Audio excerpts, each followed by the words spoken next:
Boys, we've reached two incredible milestones this past week. One, we hit 12 million views on the channel. And two, it's the halfway point in the NBA season.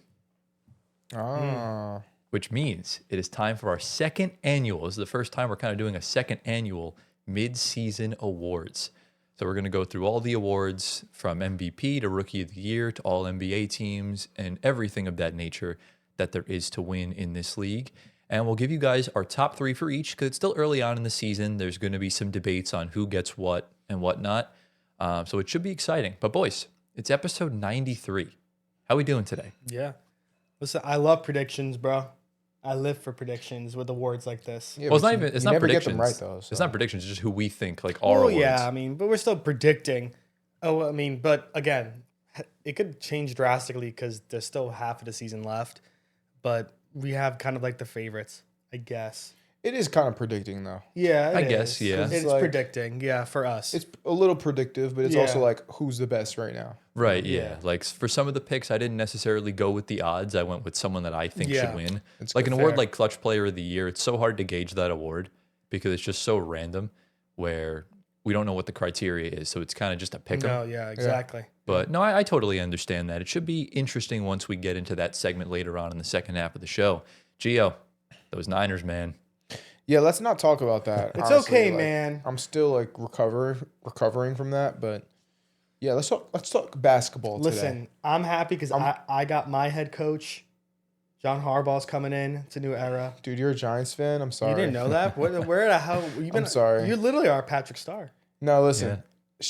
Like to anyone out there that doesn't know he's a Giants fan, just say sorry in the comments. Well, because- no, there's no sorry anymore. no, Who's in a bro. worse situation, him as a Giants fan or me as a Jets fan? I mean, the Jets always. The I Jets. think the Jets a little more because It's always the the Jets. head coaching stuff. And it's just your and organization. players. The Jets Yeah, and organization is organization. literally cursed. Yeah. Well, if Darnold wins a ring, then I think the curse is over. I don't think so. I think so. Because it's not going to be with the Jets. No, but I'm saying though, it's going to take a former QB to win with another team to get rid of the curse. Listen, We'll see. it would have been really insane. Like all props to Sam Darnold. Like we knew how great he was, and like In college. but in the Jets, whatever. He would have been Like- good for us if Adam Gase didn't exist. That's the That's only very reason why true. he was that bad. Like they're lucky that Zach Wilson also did not work out. Because like imagine having one quarterback and then two that turn into all stars or all Pro Bowlers on different teams. Yeah. It's a big yikes. Yeah. It So, happens. thank God it's only Sam Darnold. Like But it's one He's person, not it's even one a player. star, if you ask me. He's an average He's a quarterback. Pro Bowler. Pro Bowler. Shouldn't be. He's only a Pro Bowl because the team is Yeah. just so dominant. But that's a testament. He's an average player. That's a testament to him being good though. He's all right. You No, can't he's get you good. can't get that I far. think he's average. You can't get that far with a bad quarterback. I never said he was bad. I said he's average. No, I know, but you're still underrating him. Yeah. I don't think so. I think he's an average quarterback, and I think well- everyone would agree with that. Well, they do have the best receiver in the league. They have a nice running back combo. Their O-line is great. Their defense is great. And- It's just Seattle. Listen, it's just classic Seattle Seahawks football. Like good quarterback play. You have the He's not receiver. Russell Wilson. He's No. not Russell Wilson. He's not No, Russell he's Wilson. not. He's not Russell Okay, Wilson. let's not say classic He's- 'cause Seattle. he- play. he No, is- this no, is a it's- running-centric offense. Yes. And then you have a quarterback that can, he can hit some throws here and there. Turns over the ball a lot. Well, Let's hold not on. forget. Sam Darnold is the number one reason why JSN is going to. Well, that's the only person he's throwing to. Yeah. Who else is he throwing? Because to? you have a number one receiver, Cooper Cup. I mean, you know. Like he's force feeding JSN. That's why he has the most yards in the NFL. Okay. Offensive It's like player. Rodgers That's a good one. It's like Rodgers with Devontae Adams. It's all he throws to. Yeah. But anyways, Yeah, it's back true. to basketball. You just comparing him to Rodgers. That's insane. I'm not comparing him to Rodgers. All right, fair. I said Rodgers only throws to Devontae Adams. Yeah. Sam Darnold's Got only it. throws to JSN. Got it. That's what I'm saying. Okay, I thought you. But anyways, okay. back Yeah. to basketball. Yeah, I back saw- to basketball. we were going to put this in last week's intro, but surprise, surprise, I forgot. So we're going to do it in this week's episode. So on the screen right now, you're going to see a post from Mike King. And this is something I saw a few weeks ago.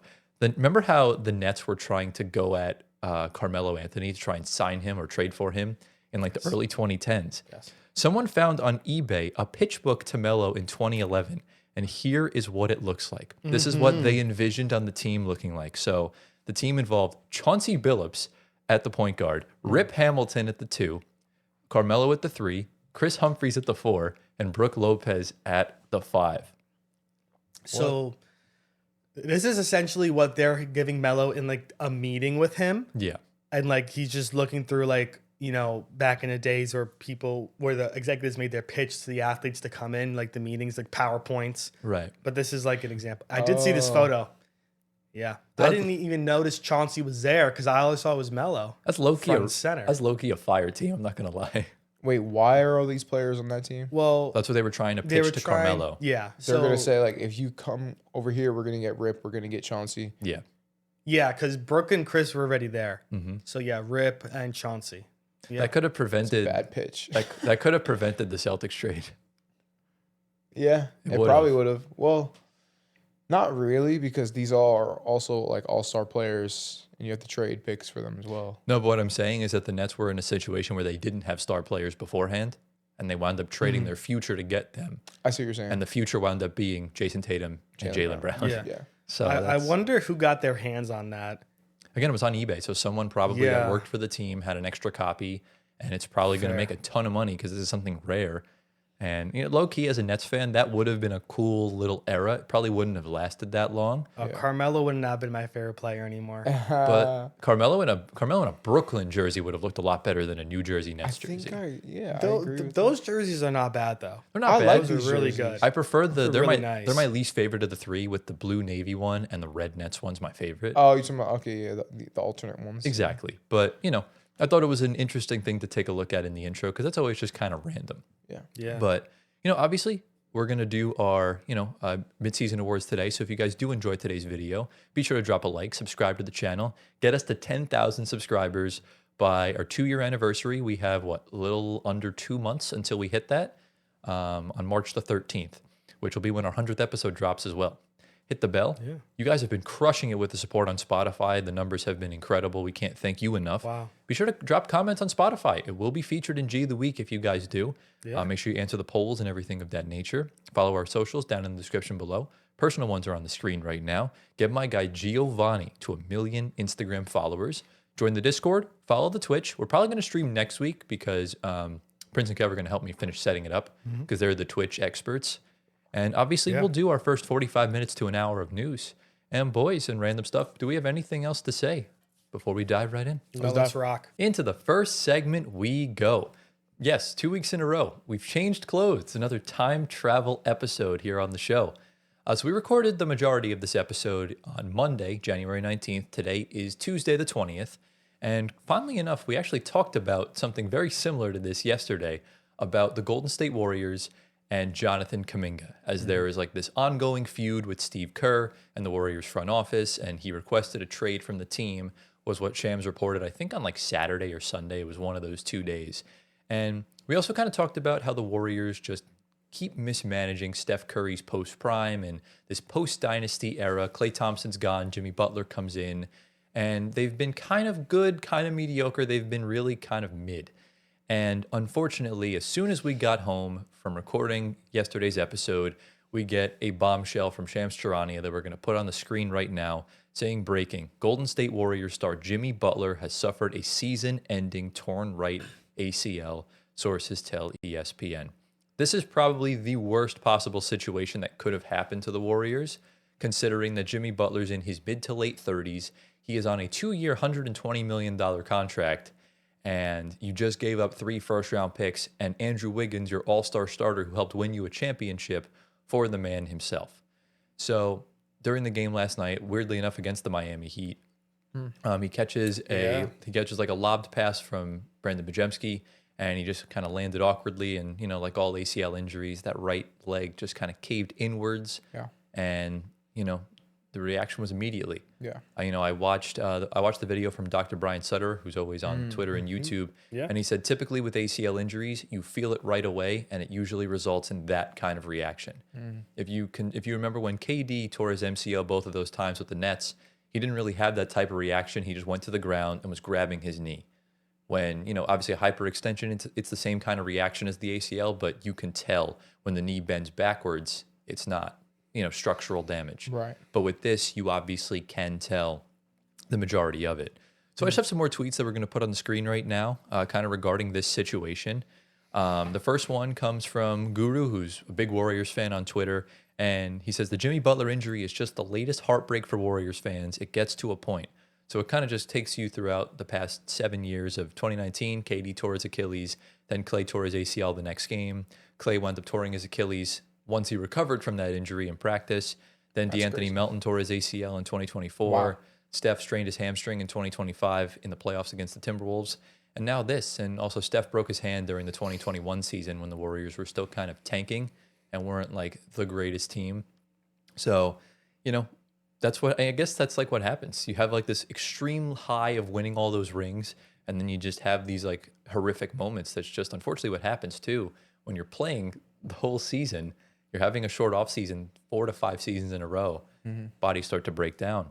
Yeah. Then we got a tweet from the NBA Central saying the Warriors trading Jimmy Butler is on the table, per Brett Siegel.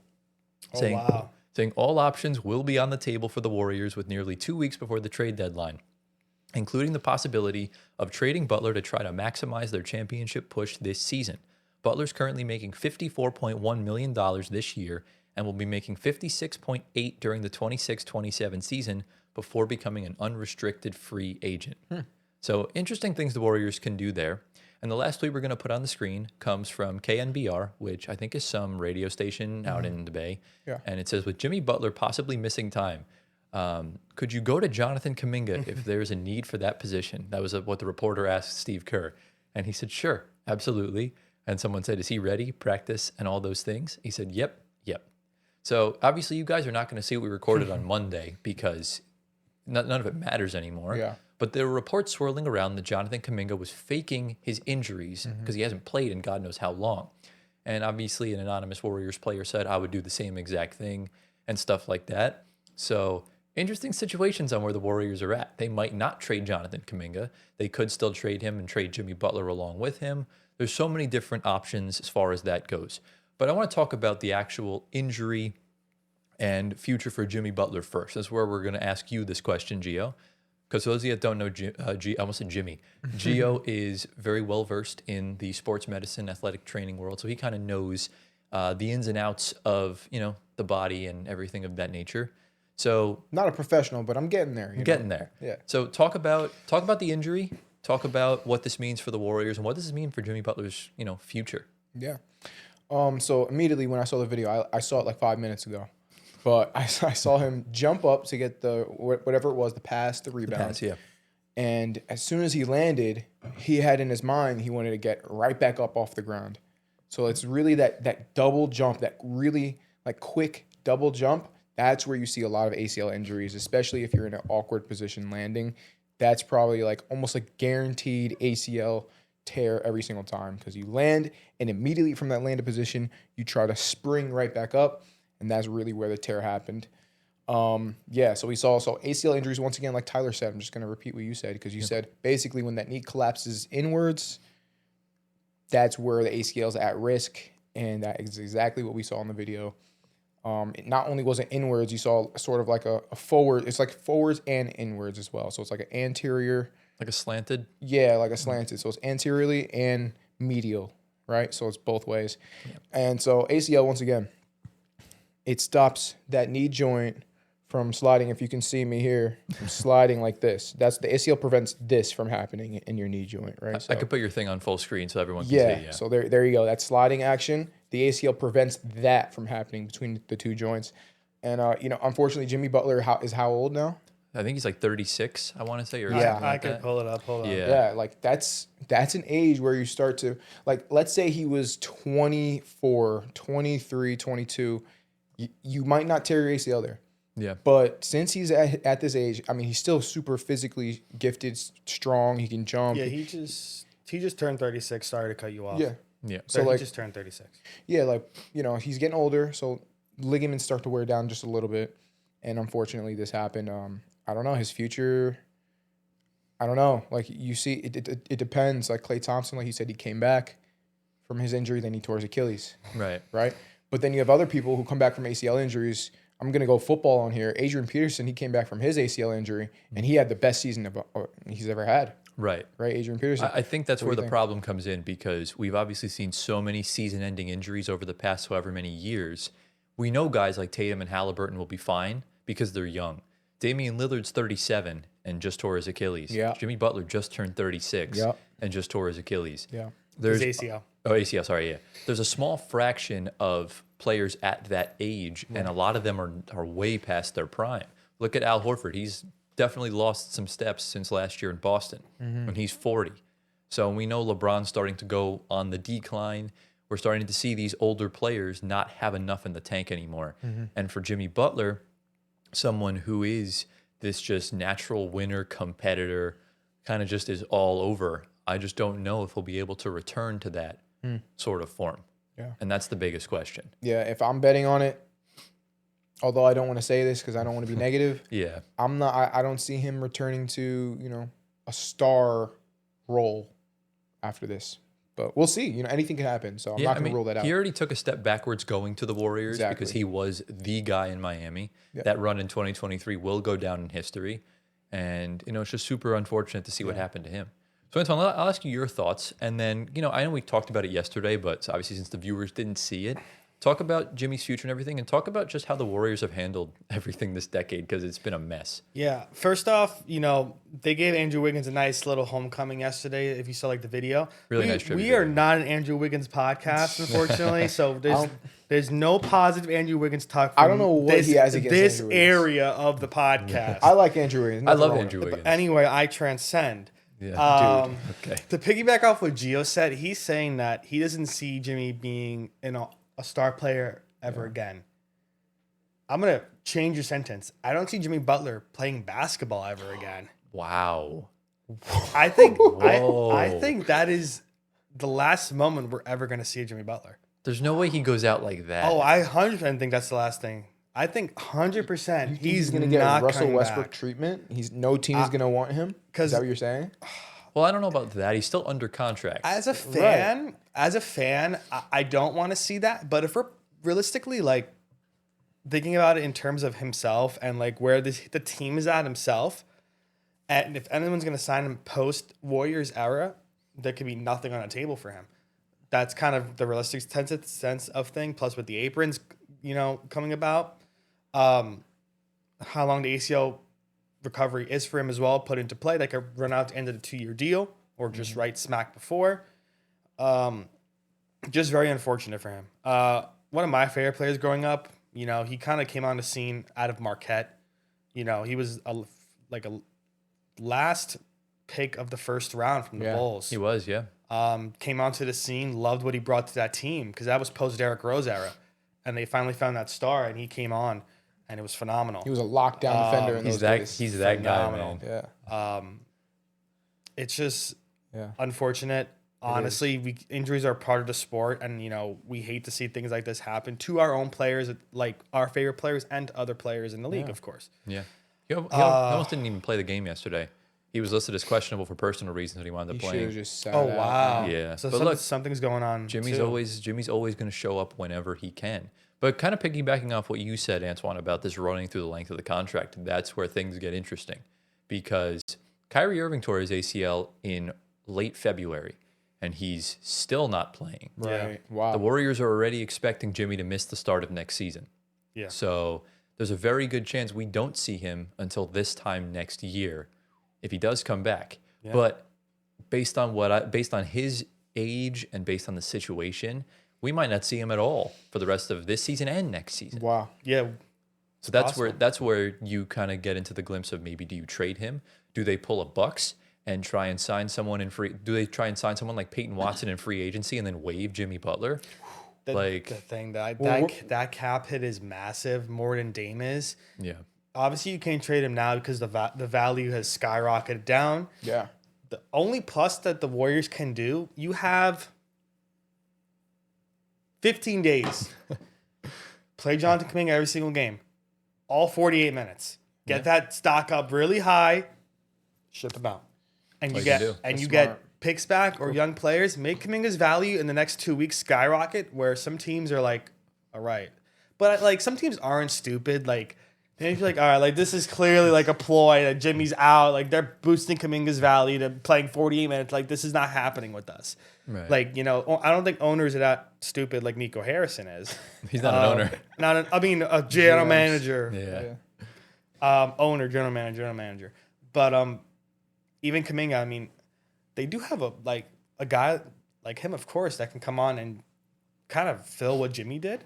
I mean, in a similar capacity, obviously, if he wants to, because he wants out of there. Yeah. So honestly, like for them right now, it's a big lose-lose situation. Before it was just a lose situation with Kuminga. Now you have Butler on top of it. You kind of gotten yourself into a deeper hole now. And the front office, Mike Dunleavy, and whoever else is there with Steve Kerr, they're going to have a lot to go through in the next half of the season and figure out who's staying, who's going by February, or even if they decide to ride it out for the rest of the season in the off season. You got to figure it out, honestly, because Steph is only getting older, a year older. He's close to hanging up his shoes and stuff. And this team's going to be bottom barrel until you have some young star that could at least give you some hope, because the guys they drafted are clearly not it. Like we said, yesterday when we recorded, but you guys won't see that. Yeah, that's essentially that's kind of the gist of it. That's the problem with the Warriors, is that I feel like they've tried to make this 2 timelines thing work, and it just clearly hasn't. They were fortunate that everyone was healthy and clicking in 2022.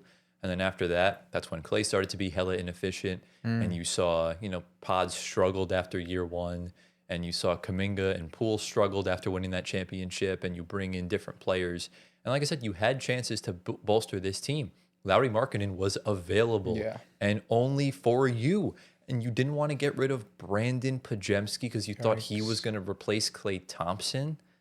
No. And that's actually Will Richard now, which is exactly, ironic. But that's Lauri Markkanen literally was a most improved player and an all-star less than 3 seasons prior to that. So why don't you make that move? And now you're in a situation where I don't see any situation where you can win a championship with Steph Curry on the roster. And one thing about Steph Curry that I've noticed throughout the latter half of his career, his body language is so telling of everything. Game 6 of the finals in 2019, when Klay got hurt, Steph was visibly frustrated for the first time I've seen ever. He knew they were screwed. And last night when they were carrying Jimmy to the locker room, you saw Steph in the background. He was pouting. He was frustrated. You can tell. Because, he gets frustrated when Draymond gets ejected, for example. But he's like, yeah, we're fine. But that, he looked defeated. Yeah, dude. Yeah. That's so... That sucks. Yeah. Genuinely, that sucks. Well, yeah. I mean, because, he kind of realizes the people around him are not of his caliber, obviously. Yeah. Jimmy was kind of the closest. I don't know if Tyler said yesterday, but in the segment we're doing right now, same thing as yesterday. Didn't you say they were a Steph Curry or Jimmy Butler injury away from just completely? I sure hope I didn't say that, because I didn't want to. I don't remember. Go back to that video. I don't know who said it. I can. Maybe I might be making stuff up. I think it was you. No, I said we were an SGA injury away from there being a no MVP race. Maybe I did say it because it is the truth regardless. You are a Steph or Jimmy injury away from shit hitting the fan. And they were playing so well. Did we mention that? They literally even after Jimmy got hurt, they won their 4th straight game. So things were working, but obviously now you're in a situation where you have Steph Curry trying to carry a team of players that are not up for the challenge. Well, here's what I want to say really quick. Jonathan Kuminga now gets the chance to show us what he can do. Yeah. And I do believe, although Jimmy Butler provides much value in different ways other than scoring, because, he's a good defender, he's smart, he's tough, he's strong, he's, all these things, IQ, all that. Yeah. But Kuminga, I feel like, I heard a stat where he led the team in rebounds and he was 3rd in points, right? The whole team. Yeah. And so if that is coming back, that's huge for the Warriors.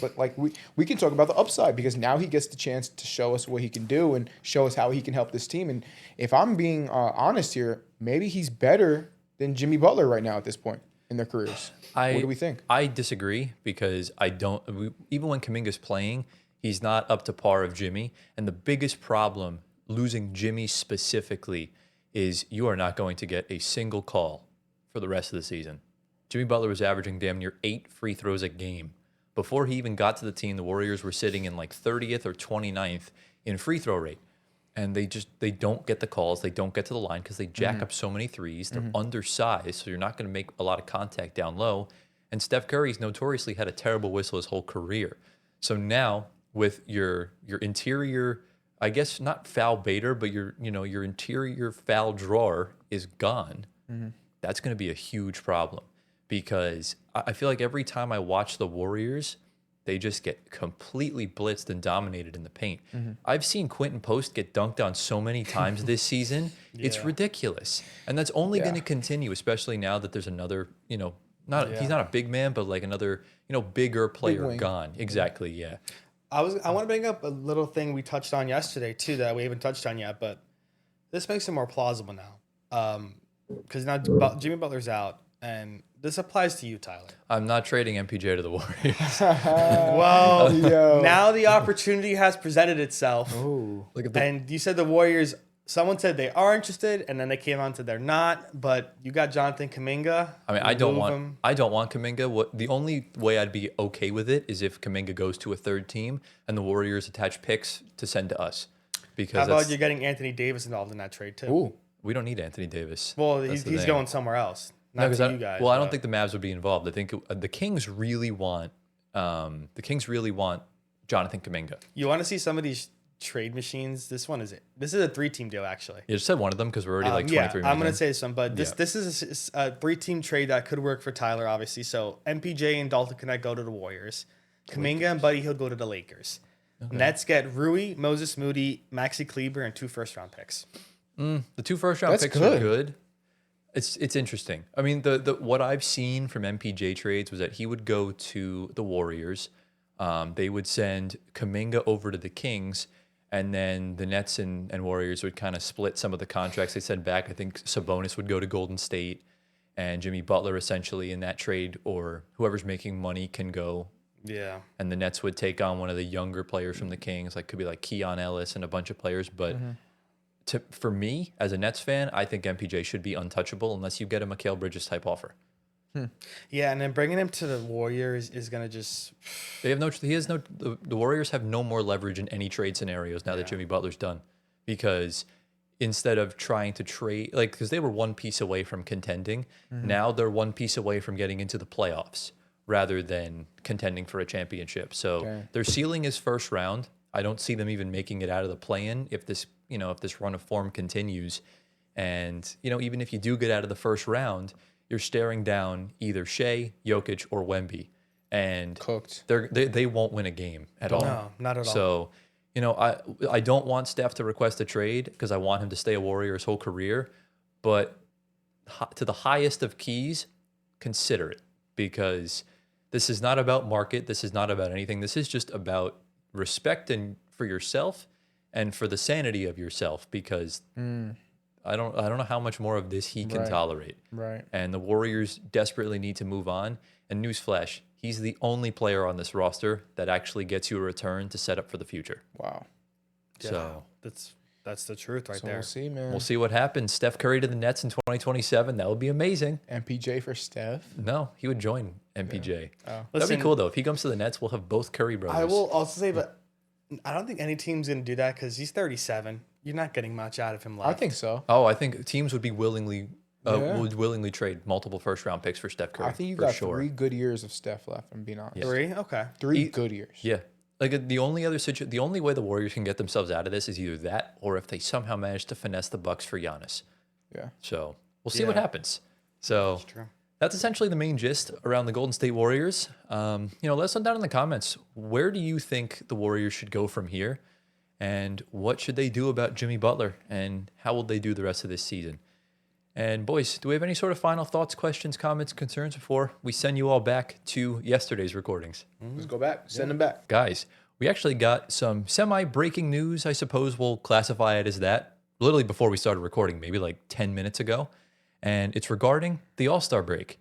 And, obviously they're going into a new format this year of doing, 3 teams of 8 players each. There's 2 USA teams and 1 world team. And it's like a whole complicated stuff. If you do want to go check out the official rules and everything to the All-Star game, it's either going to be on the screen or I'll put a link in the description for you guys to go check out and everything of that nature. Now, since there is no more TNT for the NBA anymore, at least for the next 11 years, there's no more extravagant reveal of the All-Star starters. And, in typical fashion, hours before the primetime games, Shams Charania has gone out and leaked them. So we're going to reveal them. Gio's the only one that has not seen them. So we're going to get some real, raw, authentic reactions. We'll start with the East. We'll talk about it for a little bit, and then we'll get into the West, talk about it for a little bit, and everything of that nature. So boys, do we have any sort of questions, comments, concerns before we dive right in? Let's do it. All right, so on the screen is not going to be Shams' tweet. I'm going to make a graphic to this to make this look a little bit cleaner, a little bit more nicer, because we're all about high quality here on the Floor Spacer podcast. So here are the 2026 East NBA All-Star starters. They go as follows for the audio listeners.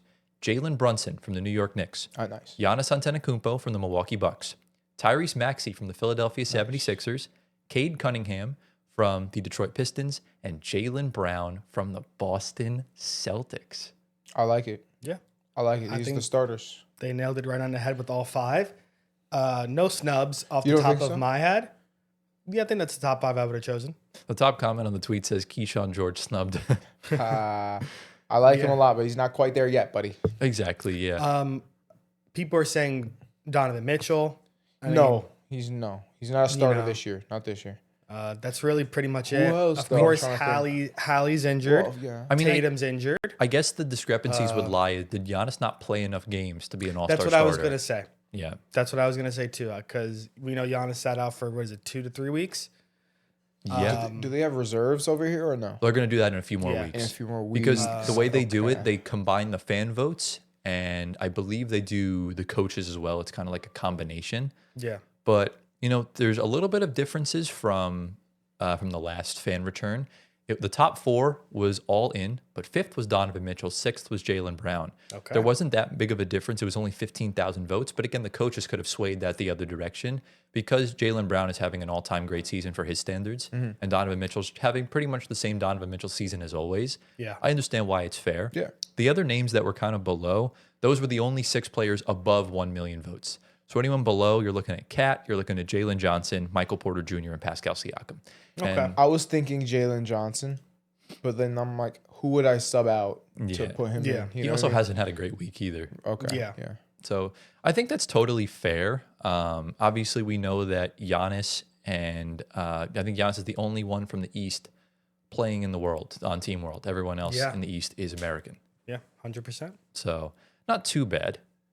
So do you want to move over to the Western Conference? Yeah. Let's do it. Read that All right. off. The Western Conference All-Star starters. This is going to be harder. The graphic is on the It screen really right isn't. now. You don't think so? It really isn't. We have Luka Doncic from the Los Angeles Lakers. I still can't believe I'm saying Los Angeles Lakers with him. Shai Gilgeous-Alexander from the Oklahoma City Thunder Okay, and too his good. and his aura.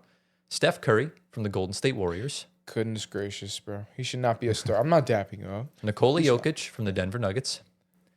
And Victor Wembanyama from the San Antonio Spurs. So just like Who did they snub? They snubbed somebody. I'm trying to think. Ant-Man, Devin Booker, Austin Reeves. No LeBron James. Well, of course not. Starting. Austin not be Reeves, starting. Austin Reeves hasn't played in like 2 Yeah. months. Yeah, that's the only thing. No LeBron James. I think his streak snapped at 21 now of starting. Oh, really? He Yeah, started he's last not a year. starter. Yeah, well, he did. He missed a lot of the season, right? And he's just regular. So basically, it's the East versus the Worlds because the West team is the Worlds plus Steph Curry. Exactly, yeah, and because Steph shouldn't even be starting. and even once Donovan Mitchell gets the reserve spot, because we know he's going to, he Yeah. said he wants to play for Team World and represent Panama. Are you Because that's where his serious? family's from, yeah. Good for him. Because he was on. But he's born in the U.S. I understand that, but if they don't wind up having enough international spots, then they may have to move someone over. Notice how last year him and Kat were on those like Team World players because there wasn't enough. Yeah. Okay, I see Yeah. what you're saying. So I guess Gio, like, if you want to sub out Steph, you could put Ant in. You could put Kawhi in. You could put Denny. You could put Larry Markin in. That's pretty much it. Yeah, but you need another guard. I'm That's- putting Booker in instead of Curry. Over Ant. Ant's averaging 30 points a game. I'm putting Ant in. My fault. I'm putting Anthony Edwards in there. Okay. Booker's averaging probably like 27-ish, right? Steph is at 27.5. And Booker's at 27 too? Booker's at 25. Yeah. Yes. Yeah. Remember, it's the combination of fan vote and That's why. coaches. Yes, That's why Steph got in. Steph is always going to be there until he retires. Curry. The top 5 finished All as Luka kids. first, Jokic second, Curry was third, Shea was fourth, Wemby was fifth. Curry was third. Yep. Anthony Edwards is sixth. Denny Abdia was seventh. LeBron James was eighth. KD 9, and Şengün rounded out the top Yeah. 10. That's for- who I was good thinking for of as well. Denny. KD. Well, all those guys are going to be the reserves. We know that.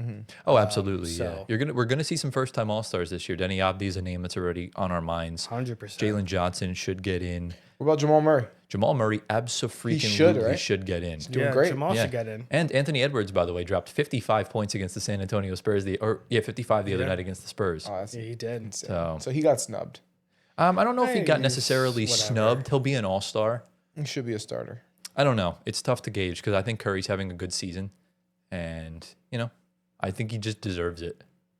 Savor Yeah. it while it lasts. One can say that. Remember, respect the elders. Anthony Edwards has got a decade plus left in this league. No. He's okay, 24. Fine. Steph's Yeah. already 36, 37, whatever it is. Listen, if LeBron was fully healthy, he would have been a starter. Oh, for sure. Okay, that's kind of just I don't think so. logic. I don't think He's so. been I having think he LeBron's would. been having a good week and a half, 2 Yeah. weeks. Week and a half, yeah. Yeah, but he's That's about it. but he's starting to return to normal form with the injury. Because remember, LeBron has never gone into a season hurt, so he's behind the eight ball a little bit, trying to react. And look, the Lakers are half a game away from the play-in. I mean, the West is stacked, so I don't really know if that's necessarily a mandate on it. They need Reeves back ASAP. That's all I got to say. Well, obviously, yeah, Reeves alleviates so much pressure off of Luka from pretty much doing He's everything just offensively. another guy on the floor that can score the basket score the at, basket. at an elite level. DeAndre Ayton has cooled off too. Well, he's not that good to begin with. Yeah, that's that's kind of the the He main was problem. really on. He was He on was- fire. he at the was on beginning. it, yeah. DeAndre Ayton. No, but I'm talking about the past, The past 3 yeah, weeks, of he's been course. duty, Yeah, of course. dookie. But looking in at the Eastern Conference specifically, like with the international spots. Obviously, we talked about Karl Anthony Towns. We talked about Pascal Siakam. There really ain't much else left. I mean, your next highest vote getter from out of this country is OG Anunoby. He's actually really good though. He's good, but I don't think he's Yeah. an all-star. I think he's an all-star level. No, not this year. No. I think he's nice. If the bro. teams have 8 players each, so you're looking at 8 international spots on the All-Star team. We'll put this on the screen. We'll add players in as we go. So we're looking at we're looking at Giannis, if he plays. We're looking at Donovan Mitchell, presuming he is a reserve representing Panama.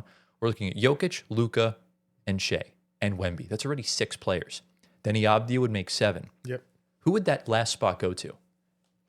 reserves, There's really only... Russell Westbrook. He's not international. He's not Oh, international. he's on international. There's really only 3 options.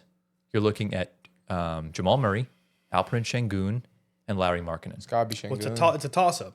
That's the thing. He's gotta be toss-up. Şengün. I feel like. I don't know. Or Jamal. Jamal Murray deserves it so I much. like Jamal, so we'll just say Jamal. Let's just say Jamal. Let's bank on one of these guys not playing. Yeah. Remember, Jokic might not even suit up for the All-Star game because he missed a month already. True. He might not want to risk it. Giannis Yeah. has injury problems and stuff like that. If Jamal makes it, we could stop saying he's not an all-star anymore. Exactly. So that's But pretty cool. That's kind of sad though. We won't. Then he won't be the best, non-all-star of all time. Who would be? Would it be like CJ McCollum? Yeah, I think it might be after, him. yeah. He might be the only one left. Which is kind of not a huge fall off, but it's a fall off. yeah. I feel like Jamal Murray is at a much higher level than CJ was ever. Well, was. remember, Jamal Murray was a budding star until he tore his ACL. He was the leader of that team Oh, for sure. with Jokic. So But that was when Jokic, 2020 was when Jokic really started to rise. And then once Murray went out, he just elevated had to to, yeah. one of the greatest players of all time. it's probably the best thing that happened to Jokic was Jamal Murray getting hurt. Yeah. Who knows if he would have elevated? I don't know, though, because remember, he was having an MVP season already before he got hurt. Not quite. Remember, he was like 3rd in the MVP voting Was until he? Jamal went down. So then it begs the question of, if he never got hurt, do the Nuggets win in 2021? Because they fell down to the 3 seed Right. from the 2 seed. And we all know Phoenix, looking back on it now, was not as good as advertised. The Jazz didn't get out of the second round. The Clippers were they had flaws in the conference finals. Right. If the Nuggets were healthy, I do think they would have gotten there. And that's To the finals. to the finals, yeah. And I think they would have beaten Milwaukee, as banged up as they were. Possible. But I want to close the segment with this. Because in my opinion, I think the NBA messed up massively last year by not putting this man in the All-Star game. Is this finally the year that we see Norman Powell in the All-Star game? I don't know. I don't think so. I Remember, don't the vote getters happen it's by conference still, and there's 2 USA teams. So that's where it's tough. This season, he's averaging 24 points, 4 rebounds, 3 assists. Well, is he in the top 10 of voting? Remember, the reserves have nothing to do with voting. Okay. So it comes down to the coaches. I would say no, Yeah. I don't think honestly, unless somebody gets injured. Well, that's the thing. And he has to come back in. There's Paolo and Franz are not eligible. Okay. Yeah, He might. Paolo and Franz aren't. I mean, those two guys are not eligible, so it's possible. The only players ahead of him in the voting were, I mean, Embiid's not going to play. Josh Hart's not an all-star. Mikal Bridges is not an all-star. You're really looking at Scotty Barnes, LaMelo, and Brandon Ingram. Scotty and Brandon might have a good shout over. But remember, Moore. there's multiple reserve spots up for grabs, so he's easily going to get in, I think. Okay. I think so. I mean, he's getting you 24 points a game. Right, because if they do, pretty good. If they do like 7 reserves or 8 reserves, I forgot how many they do, you're essentially looking at Donovan Mitchell, Cat, Jalen Johnson, MPJ, Siakam, Ingram, and then it really comes down to LaMelo, Scotty, and Norman Powell. That's where it's going to be interesting. I don't think Cat should be in anyway. So you could I don't give think Cat Norm should that either. spot. He's going to, though. You think so? Give Norm that spot. Yeah, he's Cat going does not to. deserve it this year. Yeah. I'm the first one to say that. You're a fake Knicks fan, though. So No, I'm just not a Cat fan right now. It's understandable. That's but it. yeah, So you by have the a way, bias Gio, against Devin Booker finished 17th in the Western Conference voting. Ooh, he's not super popular because wow. it's Phoenix. You know, Cooper what I mean? Flag got more than him. Yeah, I mean that's obvious. I feel like Yeah, I totally understand it. And he's in Phoenix, bro. look, at the end of the day, we'll just kind of have to see what the reserves are like. I think they come out in 2 weeks, if I'm not mistaken. Okay. So I'm more excited about that. Yeah, because that's where you're going to see some first-time guys. That's where we get into the Denny Abdias of the world. And the snubs. Potentially looking at Norman Powell, maybe a guy like Derek White, maybe a guy like, what's his face? I'm blanking. Chet Holmgren. Okay, yeah. He's having a good season. Having a really good season. Yeah, Now Chet's- that J-Dub's going to be out, he's out indefinitely with a hamstring injury. Chet's going to get even more usage, more looks, and he's really going to help out SGA on both ends. This might be the best thing for Chet. I mean, I think he always has been the second star in the future. Just that J-Dub was healthier and had an easier rise than he did. Right. Yeah. So this is good for him. It's a great experience for him. Hopefully, Yeah, it he should takes be. full advantage on the offensive side. We already know what he can do defensively. So Exactly. Yeah. So that concludes the 2026 NBA All-Star starters. This will replace the surprise segment because I just couldn't really think of a good one this week. I was scouring the internet for hours and just kind of ran out of luck. So thank you, Shams, for doing your thing. And let us know down in the comments who was the biggest snub and who would be your all-star starters for both teams. And boys, do we have anything else to say before we dive into the next segment? no, let's go. Let's rock. Ladies and gentlemen, welcome back to Tyler's Team Spotlight. So for those of you that are new around here, the Spotlight segment is either a player or a team that's either playing really well or playing really bad. And it's just, we get to talk about it. It'll go up as a segment. It'll have a nice little thumbnail. And it's just a good chance for us to shed some light on, teams that aren't the Knicks and the Lakers, because that's all modern media talks about. No offense, Antoine, it's just the truth. But we're going to talk about a team that has surprisingly been playing very well over the past few weeks. Not really anything we expected. And I think we've waited long enough to finally talk about it. We should have talked about it a few weeks ago, but Jaylen Brown and Kawhi Leonard decided to play like absolute demigods last week. Okay. So we're a week late on this. But we are going to the mountains, and we are talking about the Denver Nuggets. Okay. I'm shocked. Quite frankly, I am, as the Brits would say, I just talked to Prince, shout out Prince, I'm gobsmacked. Gobsmacked. So, for context, during our power rankings episode about 3 weeks ago, as we were revealing our top 5, I put the Nuggets at second in the NBA. And right as that happened, Nikola Jokic went down with a hyperextended left knee. And I was just like, dang. Because, I put them second. The Nuggets are, the worst team of all time without Jokic on the floor. Usually. They might fall to the play-in with how good the Western Conference is. And little did we know that this team would completely take the narrative and shove it where the sun don't shine. Because they are 7-4 in their last 11 games without Nikola Jokic. Second best record in the NBA since December 31st. And they are third in the Western Conference. They have not moved at all. Yeah. Wow. It's incredible. Impressive. It's like a revelation. And it's also in part other teams like Houston's not playing good. The Lakers aren't playing good. But again, I don't make the rules. I just follow them. Yeah. They're just doing what they're doing. The Thunder are still far and away the best team in the league. But are we ready to talk some stats? Let's go. All right. So on the screen right now, you're going to see a bunch of these stats. Since December 31st, the first game without Nikola Jokic in the lineup, the Denver Nuggets have a 115 offensive rating, which is 11th in the NBA. They're still not a great defensive team. They're about, I think, 24th, or it's like hovering around 117, 118, which equates to a negative 2.3 net rating. But again, they're supposed to not be good without Jokic on the floor. Like most teams aren't good without their star players. So, it's better than 30th, 29th, 28th, kind of around that sort of end. What's shocking me about this era of non-Jokic basketball is that usually when he's off the floor, the team is stagnant offensively. They're jacking up threes, and they're not making them, and they're just basically just playing defense every 5 seconds. They're only taking the 14th most threes in the NBA in that span. They're only taking about 36 a game, and they're making them at a 37% clip. Solid. Yeah. And the most shocking thing, they have the least turnovers in the league. Wow. 11.2 turnovers per game. That's less than Jokic on the floor. Wow. Which is just ridiculous. Because Jokic is the one running the offense. He's your point general, your floor general, point god sort of vibe. Yeah. Now this will contrast to the first 32 games when Jokic was on the floor from opening night to December 29th. The Nuggets had a 124 offensive rating, which was first in the NBA. They were still 21st in defensive rating, but they had the third highest net rating in the league because their offense was just so damn good. They were shooting a little bit less threes a game, around 34, and they were making them at a 41% clip, which is first in the NBA. And they had the third least amount of turnovers at just over 13.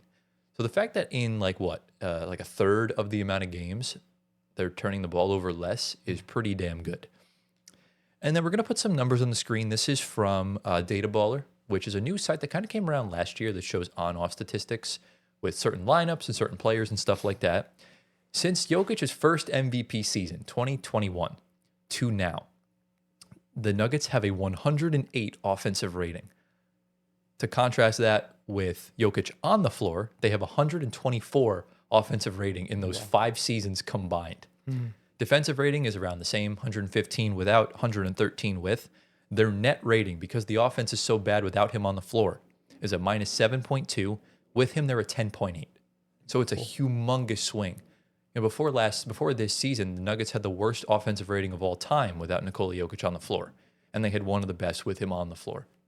So the fact that this season they're not even close to those kind of numbers is remarkable, which is just crazy because usually Jokic will exit the game with a 10-point lead. He'll come back in the game down 10, and he'll have to kind of reacclimate the offense and everything of that nature.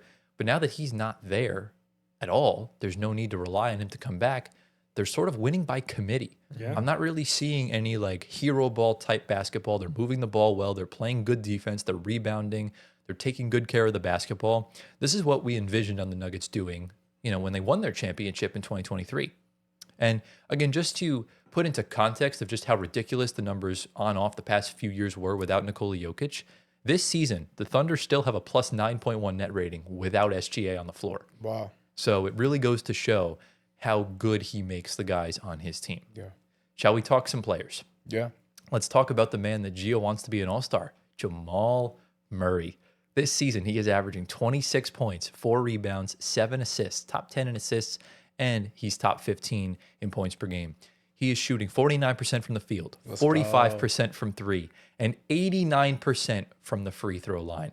He's flirting with 50, 40, 90, guys. He's almost there. He's just so close. Make a little bit more free throws, and you'll find yourself there. Yeah. And since New Year's Eve, since Jokic went out with the injury, he is averaging 29 points, 4 rebounds, 8.5 assists on shooting splits of 50% from the field, 42% from 3, 91% from the free throw line. Wow. This is the Jamal Murray that we know and love. This is playoff Jamal.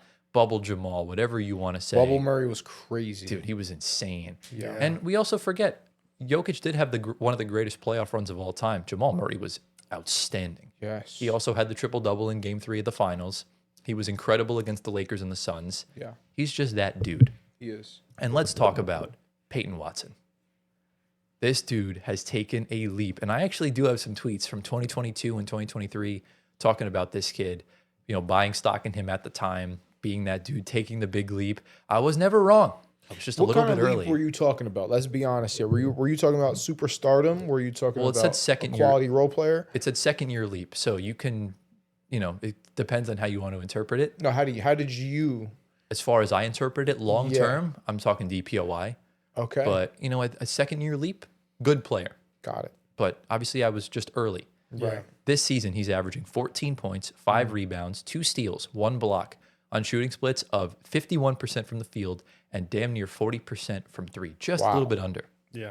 But it gets better because in the last, 11 games since December 31st when Jokic went out, he's averaging 23 points, 6.5 rebounds, 1 steal, 1.2 blocks on 50% from the field, and 41% from 3. Hello? Dude, he's playing at 23 points a game? he's been playing at an all-star level this month. It's ridiculous.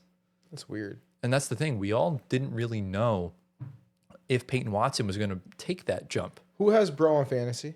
I used to. He and did. Did you actually? I did. He And dropped then him? I dropped him. Yeah. You're so... Yeah, because he kind of was on a cold streak for a little bit. Oh, no. That was when Yeah. Jokic was healthy. Yeah. That's rough, But bro. shout out to my guy Brendan. He's the one that has Yeah, Peyton he picked him Watson. That's Who tough. like the fact that we let him have that team? He's got Luka, Jalen Johnson, Derek Queen, Yegor Dioman, and now he's got Peyton Watson. Ridiculous. Shout out to you, Brendan. Wait till you see my team, though. He's gonna be a real threat in a few years. One of these days, we got to do a segment on fantasy only. I think at the end of the season we will. We could do it, yeah. Or maybe we could do it like at the start of the season, talking about like who to draft and stuff like that. Yeah. If you guys want to see it, let us know. But again, we weren't sure if Peyton Watson was going to take this leap. He's been unplayable in the playoffs the past 2 seasons. And, you know, there were rumors of him getting traded. But obviously now the Nuggets want to stay under the apron. Peyton Watson is on an expiring contract, and Christian Brown is making a lot of money. Yeah. So the question is, do you keep Christian Brown and risk losing Peyton Watson to potentially a team that has cap space, cough, the Brooklyn Nets? Could you imagine that? If we managed to trade Cam Johnson for MPJ and get Peyton Watson on the free agency, oh my God, incredible. But if you're the Nuggets, Anthony, how do you handle this? Because Christian Brown's still a damn good player. Yeah. Yeah. I know, because I have him on fantasy, and he's been disappointing me because he's been out, and came back, and he's out again. Dang. It's tough because, you know, that starting 5 all on the court is probably the best when all healthy. And then you got P-Watt off the bench with Tim Hardaway, Valanciunas, Bruce, Pickett, even Spencer Jones, throw him in there as well. Spencer Jones is doing really good as an undrafted rookie. There's no weak spot. No, there's really isn't. Except there's a lot of injuries right now. Yeah. I would definitely think P-Watt would probably low-key have to go because for that reason you said the money, and he probably would get money somewhere else. The Knicks, I would love for him to get, because if we get rid of Cat, he'll fit right in that spot for us in the starting 5. DeRon Holmes would probably take that spot because they drafted him pretty high. He is young, and he would probably take that backup spot if he did leave. But hypothetically, if you're the Nuggets, you want to bring him back because that's someone you drafted, and you're all about bringing the guys that you drafted back. Christian Brown, Jokic, of course, and Jamal Murray. It just depends what he is gonna demand in the offseason, honestly. And you could also move like Valanciunas off of. You can clear some money here and there. Zeke Naji, of course, is the biggest one we always talk about. So it's a good problem to have at this current moment in time because the team's doing phenomenal. Yeah. Come off season, it's a bad problem because you may not want to lose him for nothing. Can't. Yeah, You exactly. can't lose him. Is he an RFA? So they could match. They could match the offer. They already gave him the 4th-year option. Okay. So this is where I'll kind of bring you into this, Gio. Yeah.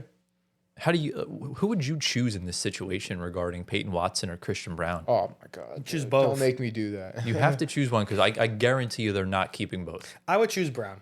I would choose... That's where it's tough. Now, Brown is showing injuries. And he has not Just been year. good this season He either. hasn't been great. It's tough. It's really tough. It really is tough. Can I actually get back to you on that after the end of the season? Because I want to see.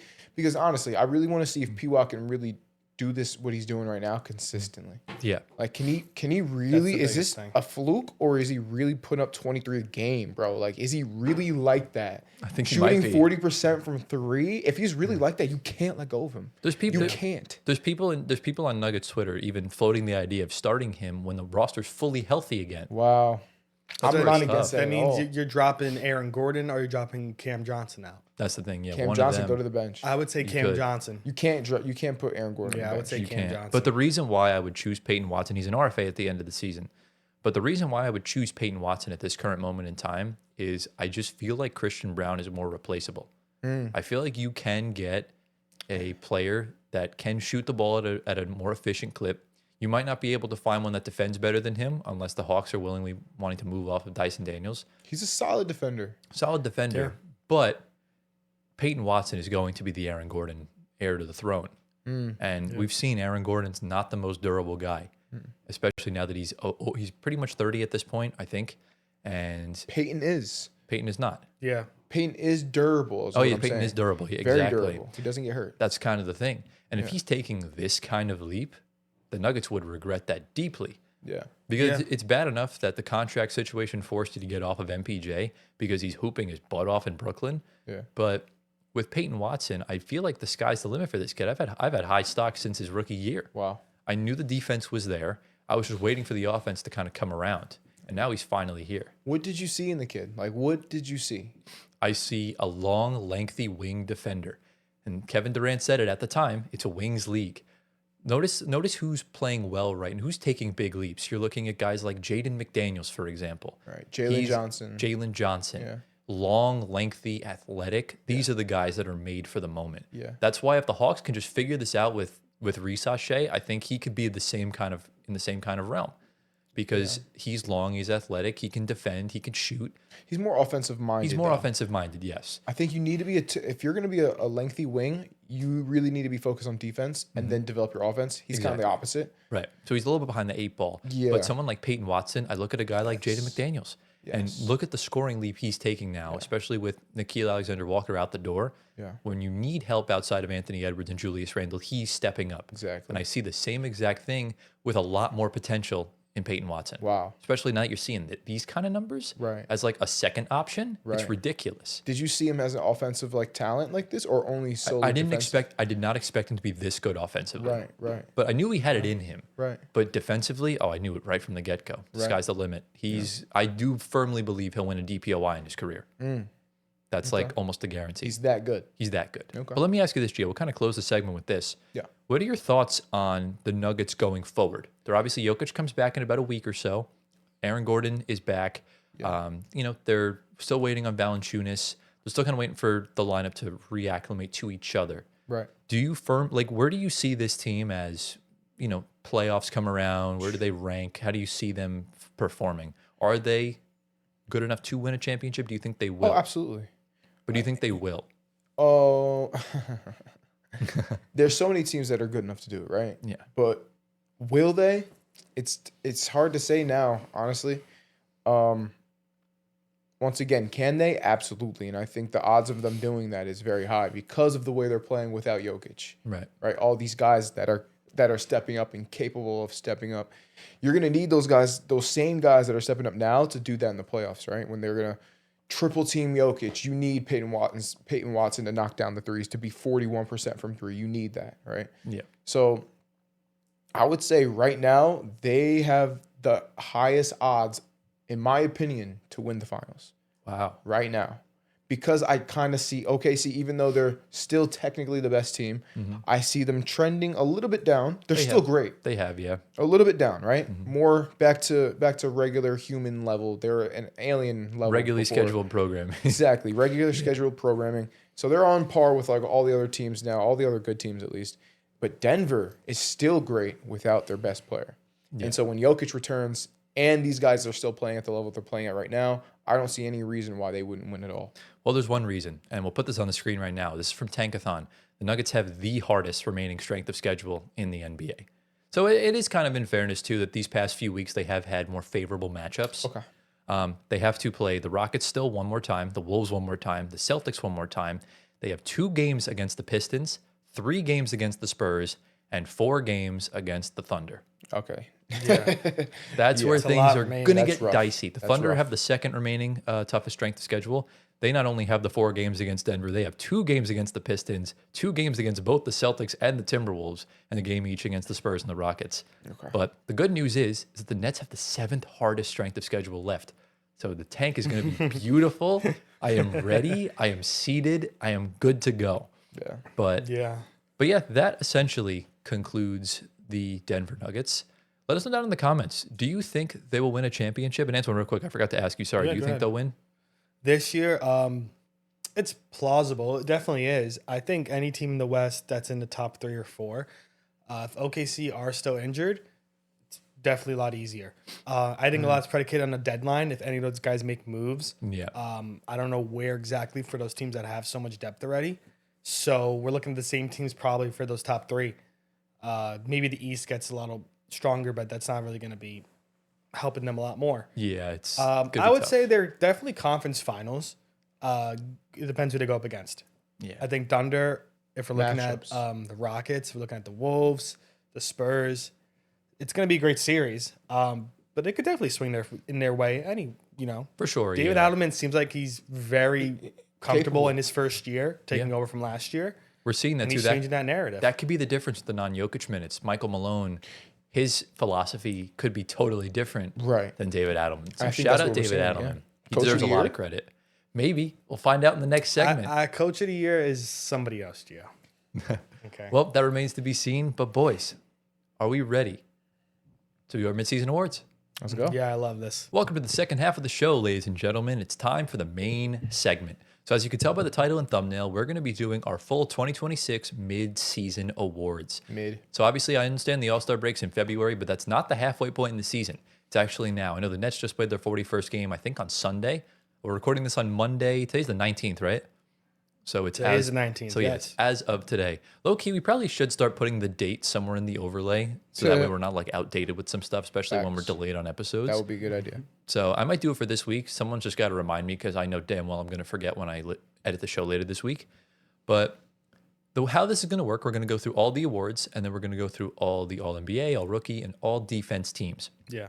And it's essentially going to be our picks to kind of see, one, who we think is going to win and who we want to win or who we think should get it, and second and third. We're going to do top 3 for this, and then when we do our actual awards at the end of the season, we'll just reveal the winner and everything of that nature. So I guess the first question I'll ask, the criteria for you guys for the bases of these awards, was it a whole season perspective, recency bias? Like, what did you kind of utilize going into this? I mean, it just goes.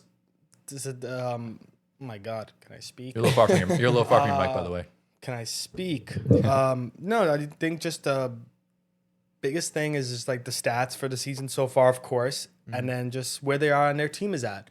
I think that's more predicated on the All NBA teams, and then of course, like there are favorites for like the single awards, and Yeah. we already kind of have an idea of who they are. Yeah. So yeah, So for me, I think I did more. I based more of my awards and all that stuff on how, like, more so recency bias, like how well they're playing right now, and then but I also put in some projections as well as like, do I think this player is going to win MVP? You know what I'm saying? Like sort of that stuff in there as well. yeah.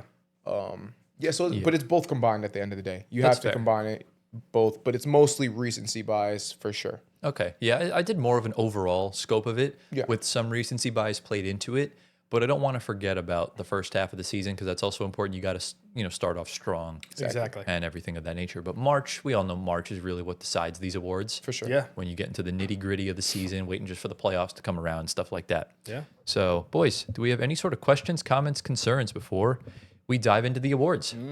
Let's rock. It's ready. All right. So on the screen, you're just going to see. We're not going to put anything on the screen right now. It's just a picture of Russell Westbrook for Gio to Love see. that. I actually love that. He is upside down because he is turning the Kings season upside down. Yeah, he's gonna make them good again, He is, yes. He's gonna get traded.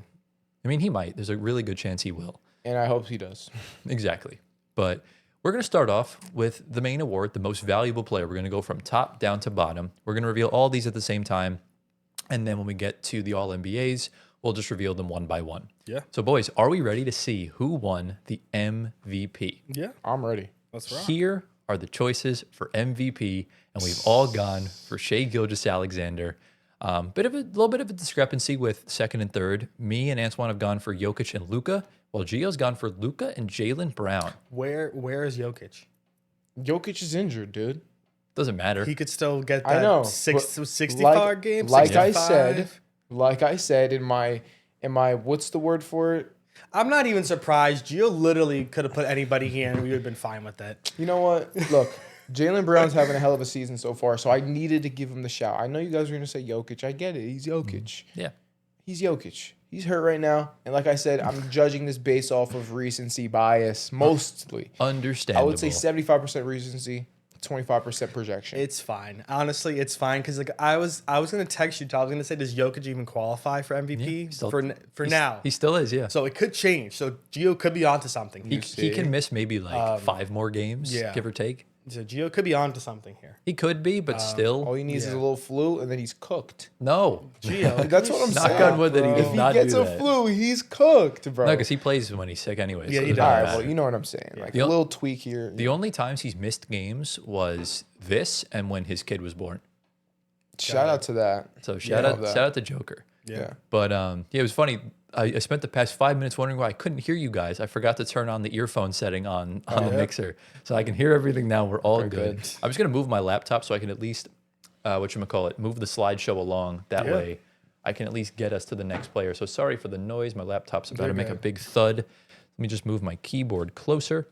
But yeah, as far as the rest of it goes, I think SGA is really the only player that's feasible of winning this award right now. Yeah. I love the Jaylen Brown shout. Yes. Absolutely. I'm happy that you love that. Look, once a player becomes ineligible for the award, he will enter the top 3. I'm almost positive of that. He is that damn good this season. So shout to Jaylen Brown. Yeah. The Celtics could be a threat if Tatum ever comes back. Yeah. Makes the East playoffs very interesting. Oh, yeah. Yeah. So are we ready for the next award? Yeah, rock on. It's time for the Rookie of the Year. I almost said DPOY. Rookie of the Year. This is a lot more competitive than it has been in previous years. The past few races have been very bland, very obvious, very plain. Yeah. Who have we gone for? Should be unanimous here. We still have all gone for the same player, Cooper Flag. Also, I hope you guys like the new graphics that I've constructed for this. So obviously, we've all gone for Coop. We've all gone for Con Kneppel as the second place. Me and Antoine have gone for VJ Edgecombe, and Antoine has a massive issue with Giovanni Squatteri going for Derek Queen. You're literally the biggest VJ fan in the world. And I love VJ. You don't even put him in the top 3. Now, understand me when I say this. VJ Edgecombe has such a huge impact on the Sixers, but it's more so like a chemistry thing for him. In terms of numbers, he's doing great, yes, but I feel like Derek Queen, in terms of the numbers, now look, I haven't even checked it. I haven't even checked the numbers, but I'm pretty sure Derek Queen is averaging better numbers than VJ Edgecombe is. That's why I gave him the nod over VJ. Although I think VJ's effect on the Sixers is tremendous. Yeah. I think they're both even. Gio. Derek Queen is just filling up the stat sheet. That's what I was saying. That's what I was saying. Even though they're not winning, it's still. Derek Queen is not a bad shot at all. I just think VJ edges him. Queen is the saving grace right now for the Pels. Get it? I'm sorry. Queen is a saving grace right now for them. I'm surprised he went that low in the draft because now he looks like a steal for them. Yeah. But trading that pick, though, is still egregious on their part because, again, they don't have it this year. So Atlanta gets that pick. All I got to say is I called it. I called the Derek Queen, Yeah, you did. I called it. I'm like, Derek Queen's going to be a phenomenal player. You knew it from the beginning. I did. It would have been great if Brooklyn took him, but they already have a center. Nah. Yo, I ain't gonna lie, bro. The man we took the man we took at number 8 is climbing up those rankings. Yeah, he is, bro. He's doing great. He is. So 100%. I honestly have no more regrets about who we took. I've been at peace for the past 3 months. I'm good. Yeah. Because you were super sick. Well, because there were guys I wanted specifically, and we didn't take them when they were available. Yeah. But now that I see that the guys that we took are playing incredible, I've been bought in from the beginning. So 100%. It is what it is. Look, I mean, for me, it was very much a toss-up between VJ and Derek Queen. I just think it really comes down to preference. Derek Queen is a much better playmaker, a much better rebounder. VJ's a better defender. He's more clutch. But VJ's also on a much better team in a much easier situation to produce. While Derek Queen is literally him and Jeremiah Fears are overperforming while the rest of the team is lollygagging behind them. Don't forget, Trey Murphy too. Trey Murphy too, but again, he's been inconsistent as of late. I know he's been playing good over the past week or so, but we know he's not prone. Up and down. Yeah, exactly. So not so bad. And again, I tried to figure out how I wanted to make these graphics, so I kind of just put second, third there, and I put the title there. I'm liking it for now. We'll see later on how it looks. I like it. Are you ready for the next award? Yeah, let's go. All right, DPOY. This is an interesting one. Really not sure who can win we all knew Wemby going in, but he might not be eligible. He's also not playing up to par defensively as he has last season. Correct. Who have we gone for? Here are the choices. And Unanimous. we've all gone for Chet Holmgren from the OKC Thunder. Obviously, me and Antoine have gone for Wemby and Rudy. They've just been flip-flopped second and third. And look, Giovanni Squatteri, I understand. Can we get him off the show, please? Can we please get him off the show? That's crazy. What do you mean, bro? Bam Adebayo and Scotty Barnes are amazing defenders. I'm just pulling. These are good pulls. You have the basic names, bro. those names should be on the defensive team, not for finalists. Yes, for for DPOY. finalists. No. For finalists. Bam Adebayo No. guards 1 Bam- through 5. Bam, Scotty I can Barnes argue. guards 1 through 5. Bam, I could make an argument for. Scotty know, Barnes but- is not a finalist. I But think he's top Rudy- 3. Why? You really I don't know about that. Rudy should be here regardless. Wemby is debatable because of the injuries. Listen, But if I'm listen. being honest, I only put Scotty Barnes in there for Fetty. Shout out to Fetty, my freaking boy. Okay. But seriously, he's an amazing defender. I think he deserves to be in conversations of top 3. It doesn't mean he's going to get Is it. Fady I paying think he you to needs to say be- this stuff? No. Yes. I cannot be bribed. I cannot be bribed. Okay, yeah, Okay, okay. now understand. He needs to be in these discussions. Scotty Barnes is that capable of a defender. We know that. That's fine. He's but that capable, and he's playing outstanding this year. We can have those He's talks. averaging 2 steals a game. We can have those talks when it gets to the defensive teams because he can definitely be in there. But if you're talking will about be in there. finalist for DPOY out of Chet, Wemby, and Rudy, he probably would be in the top 5, top That's fair. 6. That's fair. That's Yeah. fair. That's it. Not top So- 3. I just want to push the narrative a little bit more so people can see and watch how good he is on the defensive side. That's all I'm saying. Yeah, this year I think Chet takes it. Oh, for sure. He's Unanimous. been having an incredible defensive season. Yeah. His rim protection stats are through the roof. Yeah.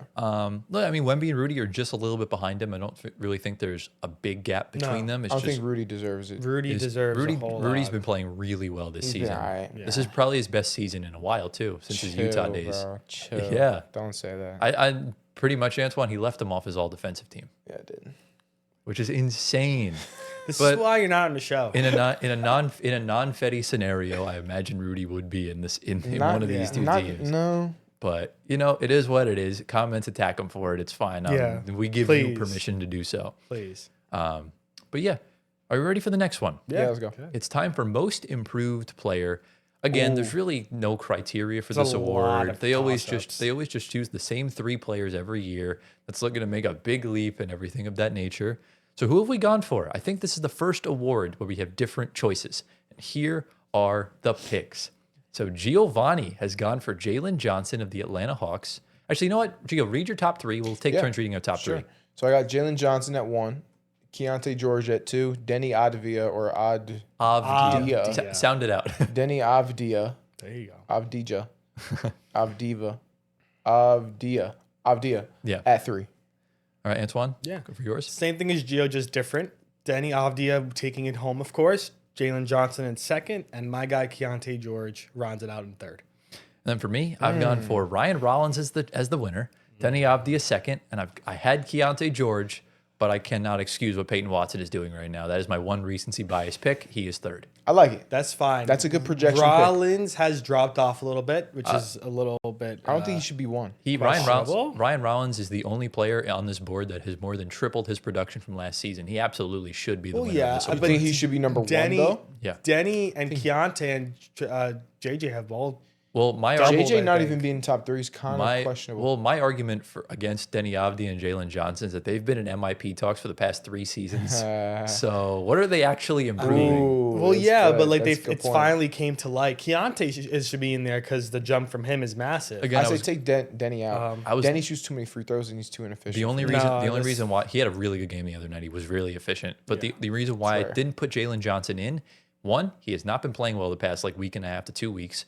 2, Denny Abdi has taken a much clearer all-star leap, and Ryan Rollins has just been a revelation in and of itself. he just brought up. I think the Hawks lost today. Jalen Johnson had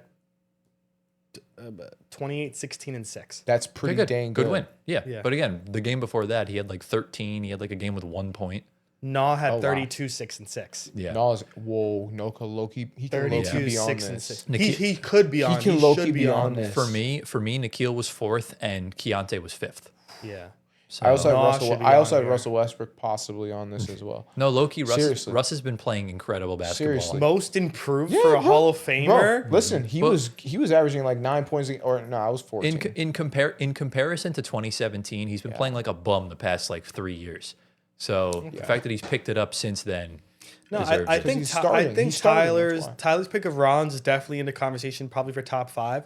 P-Watt, possibly if he keeps it up. I think P-Watt's a pretty cool if he keeps it Yeah. up, like a projection pick. I like it. Yeah. because like if I were to make a change, I would just swap out P Watt for Nikhil, and that would be the only choice. But I like that. I'm gonna go for Yeah. Peyton Watson because I just think the aspect of him playing on this team without Jokic right now, and he's taken a humongous leap. That's Yeah. most improving to me outside of Ryan Rollins and Right. Denny Abdia. So Fair. not too bad.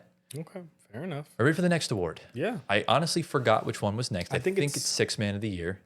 yeah. Yes. So Sixth Man of the Year. This is the best bench player on, in the league, and who I put for it's this. again, it's been pretty watered down of the same 3 to 4 players. So who have we gone for? I don't know. I think we've also gone for different ones. So here possible. are the choices. Ah, So me and Gio have gone Ooh. for Jaime Jaquez Jr. we locked it. While Antoine has gone for Nas Are you kidding me? Reed.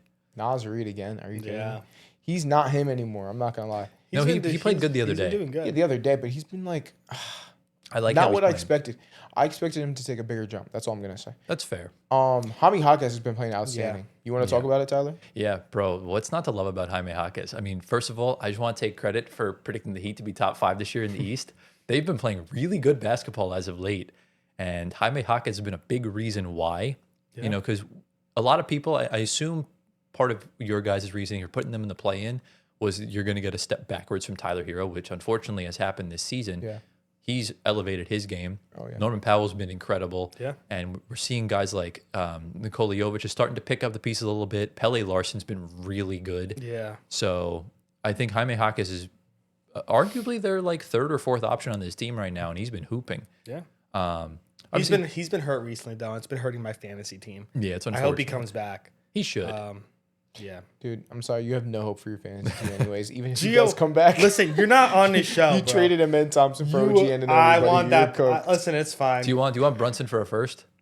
Don't do it, bro. I'll think about it. No, I'll throw in another player if you want. no, it's fine. We'll talk about it later. But AJ Mitchell, how about that? AJ Mitchell was my pick until the Thunder started losing games and Jaime Jaquez started playing better.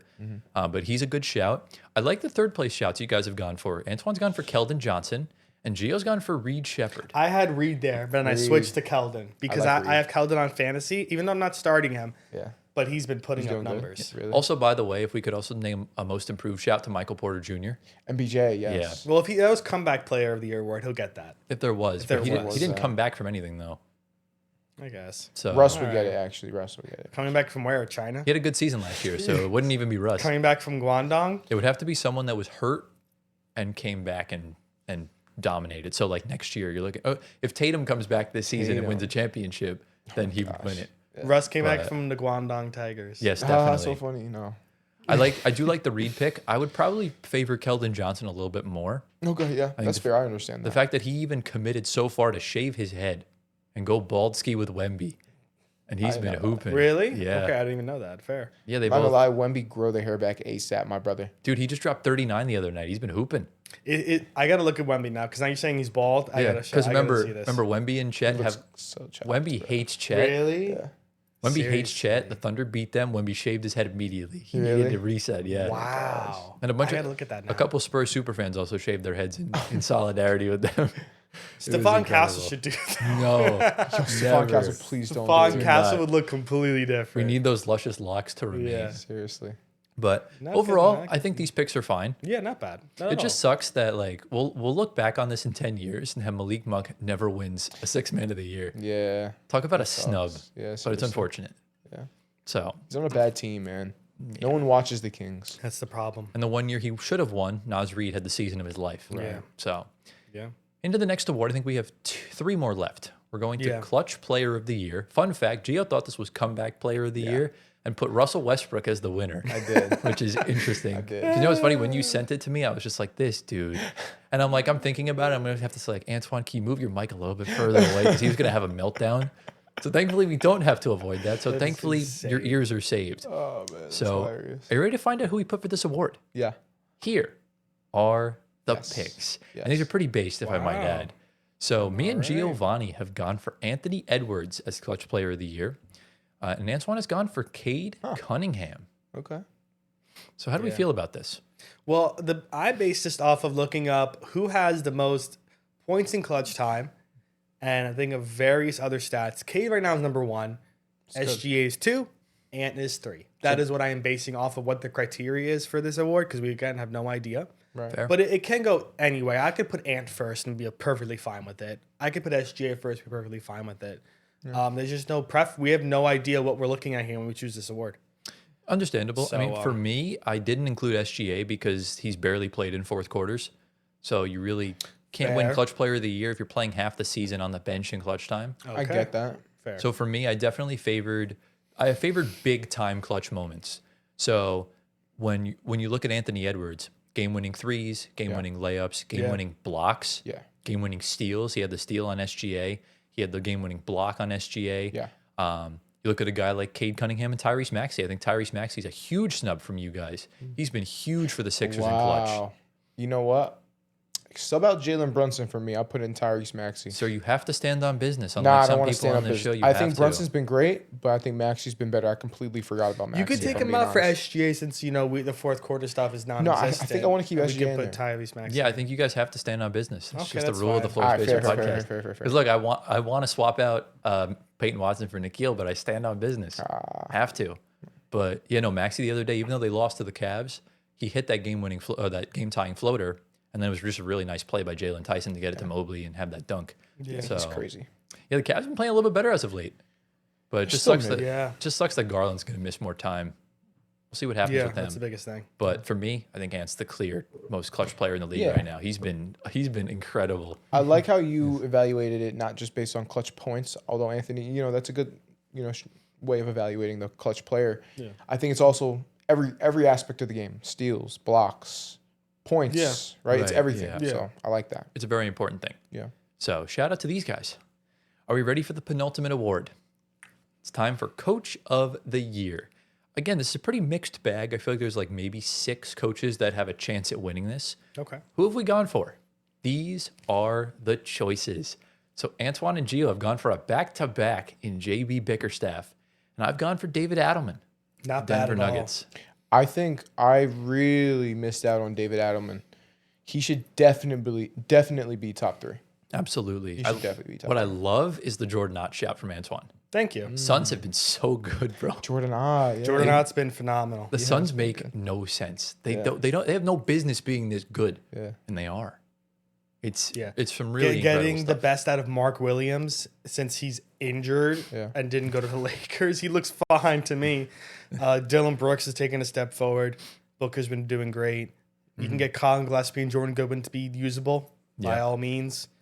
What do we think about Joe Mazzulla? I put him at number 2. Good Missoula's very good shot. Good shout. Did you realize it auto-corrected Joe Mazzulla? Yeah, I I'll see that. I'll fix that for the edit. Yeah. But I love the Joe Mazzulla shout. I think he's so criminally underrated. I think so too. As of late. And so is Mitch Johnson. Mitch doing a Think very good job. All the talk is going about Wemby, which is deserved, but the coach is really important in this situation, especially when you replace Greg Popovich. Yeah, exactly. So, I have JB second. I don't think he'll win again. I don't think it really makes fair sense for him to point. win. Yeah. But shout out to what the Pistons are doing. They could easily win the championship this year.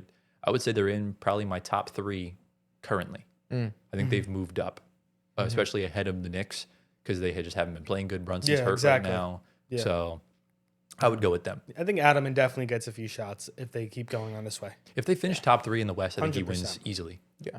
Okay. And for the final award, this one's not as important. It's just the executive of the year, who's been making the biggest moves. And, a lot of our choices early on in the preseason are not, in favor to win this award. So who have we gone for? Here are the picks. So a lot of you might not recognize the faces, so I'll just let you guys, tell you who we picked. So Gio's gone for R.C. Buford of the San Antonio Spurs with Sam Presti and Raphael Stone behind him. Antoine's gone for Sam Presti. Everyone knows who Sam Presti is So if you watch insane. basketball. He won last year as well. And then he's gone for Ben Tenzer and Brad Stevens behind. And I've gone for Ben Tenzer of the Denver Nuggets with Trajan Langdon and R.C. Buford behind. You guys forgot about Trajan Langdon in top 3. Yeah. Well, Trajan didn't. When looking at the criteria, this has to do with a lot of trades and moves. What moves did the Pistons make? Well, remember their whole offseason plan got thrown to pieces because Malik Beasley's out of the league, and you lost your vet voice in Dennis Schroeder, and you lost Tim Hardaway Jr. So you go ahead and bring in Duncan Robinson, you bring in Karis LeVert, and you kind of patch this team together to make them even better. Because I feel like if they kept the guys they wanted, they would have just stayed at where they were, kind of like that 5-6 seed range. They're now a title contender. Okay, I get that. So for me, I feel like they made those big time moves to put them in those situations. Plus, they drafted really well, and they've also brought the pieces in. Look at Dennis Jenkins and Chaz Lanier. That's it. Yeah, Chaz has dropped off. Dennis said the same thing because they have all the guys are back. RC's a good shout. The draft went really well for them. Mm-hmm. Presti, all the extensions he got done after they won. I think Tenzer definitely too. I think he wins. I think bar none. I mean, you bring the moves he made. You bring in Bruce Brown. Cam Johnson essentially gives you defensive flexibility and cap flexibility. And I've said this from the start. Tim Hardaway Jr. was the most slept on free agency acquisition in the league. Yeah. He's been so good for them. It's been insane. And he had a good season with the Pistons too, and he still got a vet minimum. He did. Yeah, that's why the NBA needs expansion. Yeah, I mean, same thing with Brad Stevens. Don't discount all the trades he made. Brings in Anthony, drafts Hugo Gonzalez. Baylor Shireman's looking better. Jordan Walsh is looking better. He'll win it next season probably when Tatum comes back and they trade for a center. You could also put Kevin Pritchard in the conversation next season too when the Pacers get their center. Mm-hmm. So, Rafael Stone is from Houston, right? That's a good shout too. Yeah, there's a lot of good executives, Yeah, there's a lot of good shouts. So that concludes the awards. How are we doing on time? Let's just get a time check real quick. Let me see. 26 minutes. Perfect. We're making beautiful time. It's time for the All-NBA team. So we're going to do the All-NBA first, second, and third teams, all rookie first and second, and all defensive first and seconds. Yeah. So do we have any questions before we dive right in? Let's dive. All right. We're going to start off with All-NBA first team. One of us is headlining this segment. So Antoine, I think you're the first one. So again, just for the audio listeners and for pace of play, just read out your 5, and then we'll talk about it. So go ahead and read your first 5 players. All right, so we got Jaylen Brown, Cade Cunningham, Luka Doncic, SGA, and Nikola Jokic. Solid. I mean, it's naturally going to have the top 3 in MVP. It's naturally going to have, just the top 5 in the MVP ladder. Mm-hmm. I don't really have any issues. I think this is pretty similar to what I have as far as that goes. Yeah, I think all NBA first team is probably the easiest. So Gio, go ahead and read your 5 teams. We actually have a difference. Okay. So I have Giannis. That's fine. Jaylen Brown, Luka Doncic, SGA, and Nikola Jokic. Yeah. Interesting. No Cade in my first team. I actually don't have either of those players, I think. Huh. Oh. I actually don't think I have Cade or I have Giannis. Oh, who do you have? I wonder. Interesting. Okay. Obviously, let me read off my 5. Here is my 5. So I have Jaylen Brown, Luka Doncic, Shai Gilgeous-Alexander, Nikola Jokic, and Victor Wembanyama. Yeah, I think that 5th spot, low-key, could be a toss-up for the 3 guys that we just mentioned.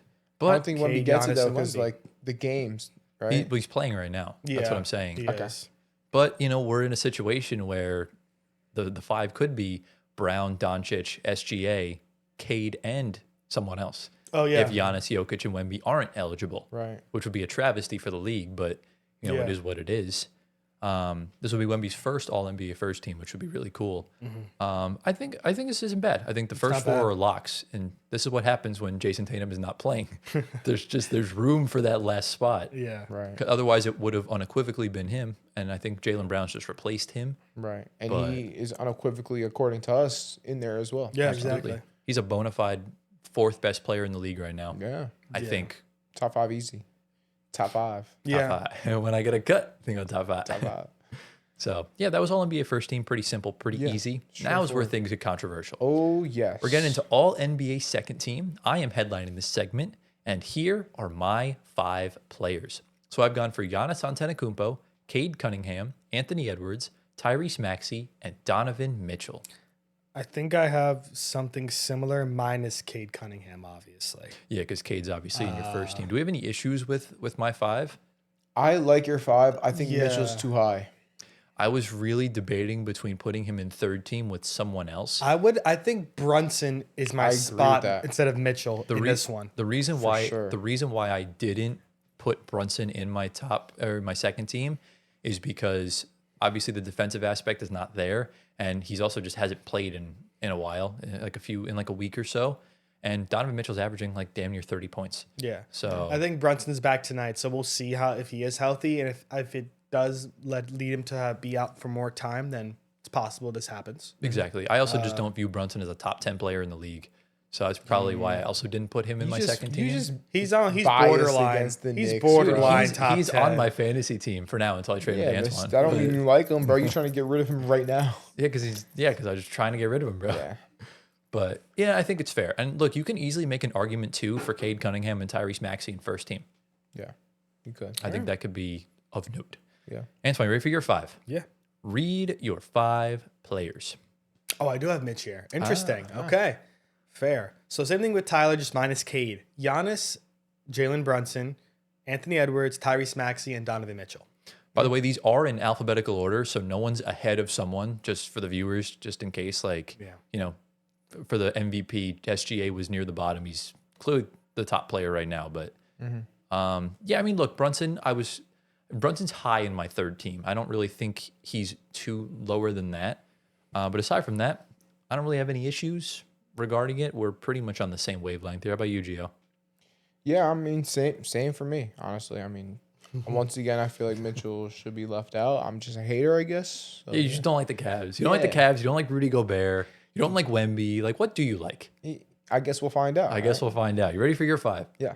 Read your 5 players. So Dear I God. I have my God. Listen. I have Cade Cunningham, Kevin Durant, Anthony Edwards, Tyrese Maxey, and Alperen Şengün. I'm taking Mitchell over at least 2 of those players. Honestly, Listen, now look. I don't think Katie and Şengün are in my third team. KD's in my second team, but Şengün I feel like should have been left out if we're judging based off of the first part of the season. But I'm gonna stand on business. Thank you. I was feeling some type of way yesterday, obviously, when I made this list. Because you saw the Cavs took down your beautiful Sixers. Yeah, maybe. And I was just like, it's not a bad shout for both of them. They just Yeah. the Rockets haven't I been get good. it. I understand why Mitchell would be chosen over Şengün. Yeah. I completely understand that. Yeah. But even Jalen, I don't know why Jalen Brunson's not here. That's crazy, actually. Yeah, what are you doing? I don't know what the hell I was you know thinking. ball, bro. You know ball. Jalen Brunson should be on this list. I don't know who made that list. Who did it? You?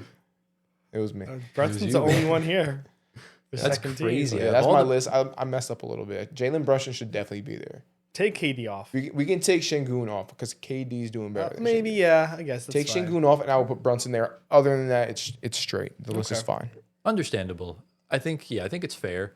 I feel like the locks for this tier are Cade, Anthony Edwards, Tyrese Maxey, and then obviously in certain situations of Giannis, if you have him in first team or not. Right. I think that's totally understandable because you put Giannis in your first team, did. right? Yeah. I don't blame you at all for it. When he's healthy, he's arguably the best player in the world.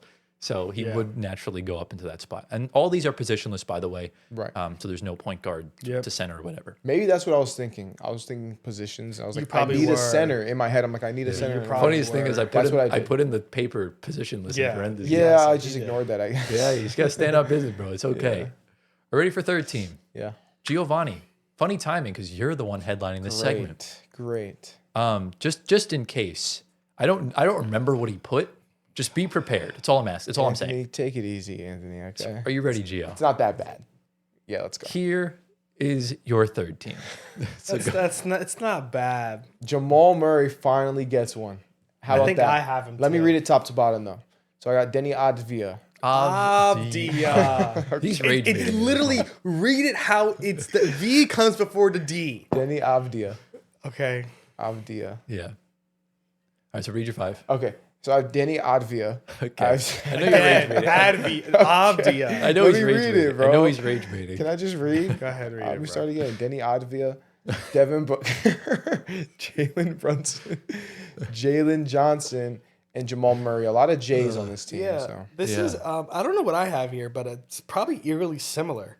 Minus Jalen Brunson, obviously. I don't hate it. Third team is kind of a toss-up for a lot of guys. I left Donovan Mitchell off, so he got snubbed. Yeah. 'Cause I'm a hater, Obviously, so. we see that.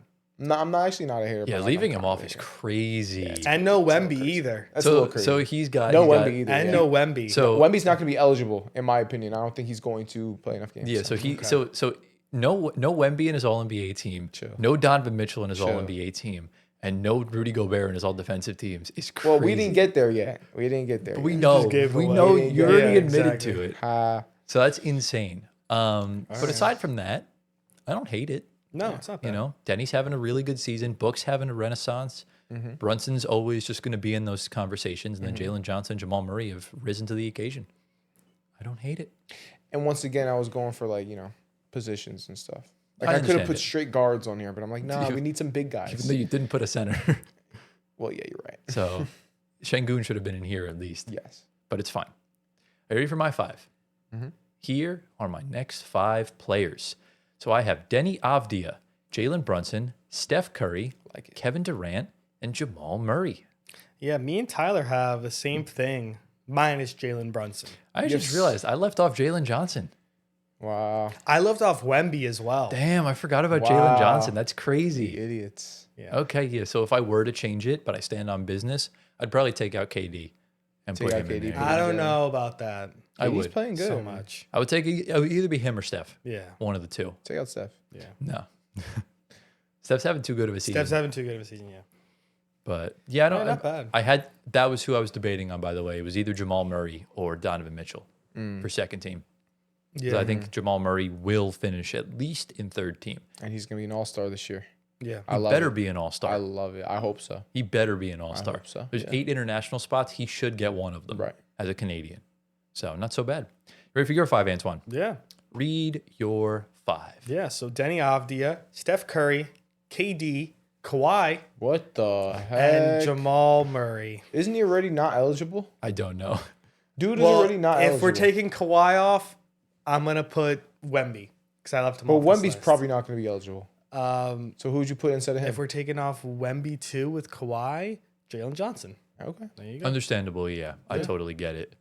So, yeah, I don't have a big problem with it. I think, like I said, Denny was a lock. Jamal Murray was a lock. And Kevin Durant, Steph Curry, Kawhi. If you want to put in Book, Brunson, You could, yeah, you exactly. could, yeah. I don't It's hate a it. toss up. I think we didn't do too bad of a job. No, not at all. So, that is the all NBA teams. Are we ready for our all rookie teams? Yeah. Please. Do- Yes. We'll do one more time check. How we doing? 37 minutes. 37 We're minutes? rocking. All right.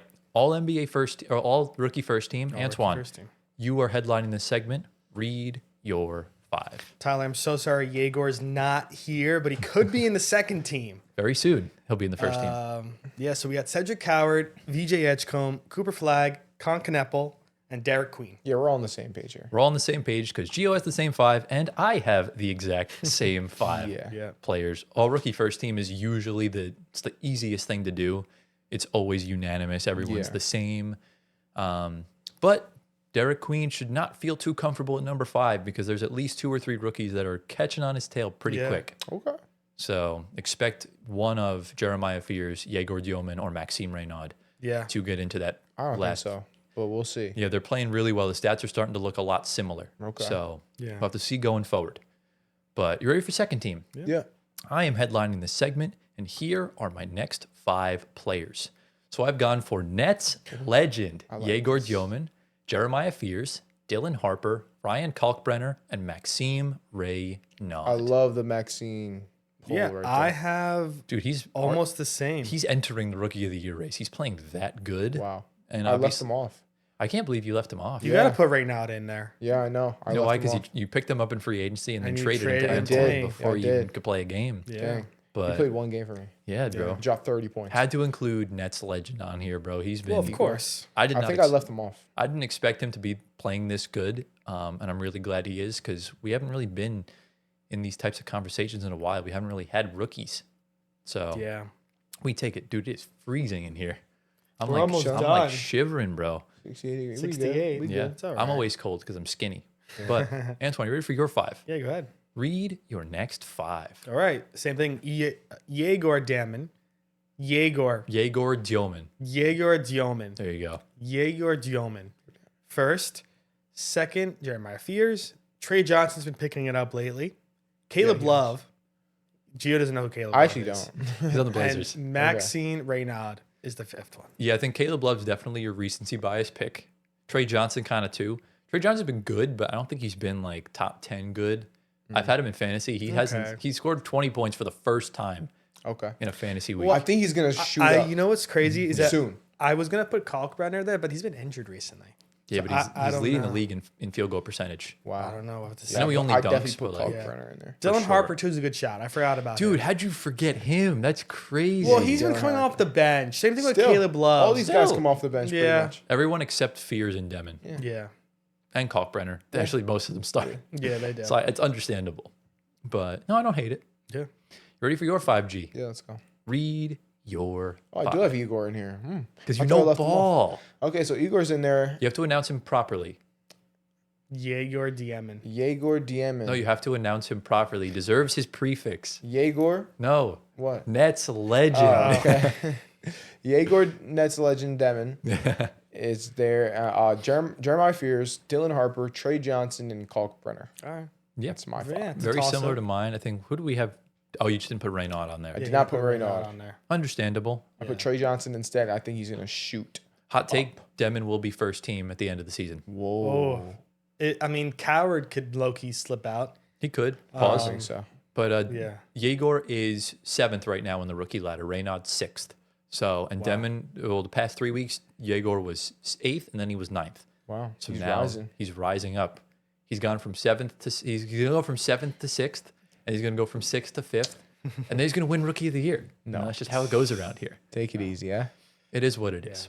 But that was our all rookie teams. We're getting into the final 2, all defense. This is where things can get interesting. And Gio, you're headlining this segment. Read your first team. First team I got What Bam the Adebayo. hell? What do you mean what the hell? These are solid players, yeah. Yeah. Bam Adebayo, Jaylen Brown. Yeah. Jaylen Brown, I'll say that again. Yeah. Alex Caruso, Chet Holmgren, and Victor Wembanyama. I don't know. Interesting. There's some major differences here for me, probably. Yeah, I don't think Caruso touches this tier. Yeah, he doesn't. Sorry.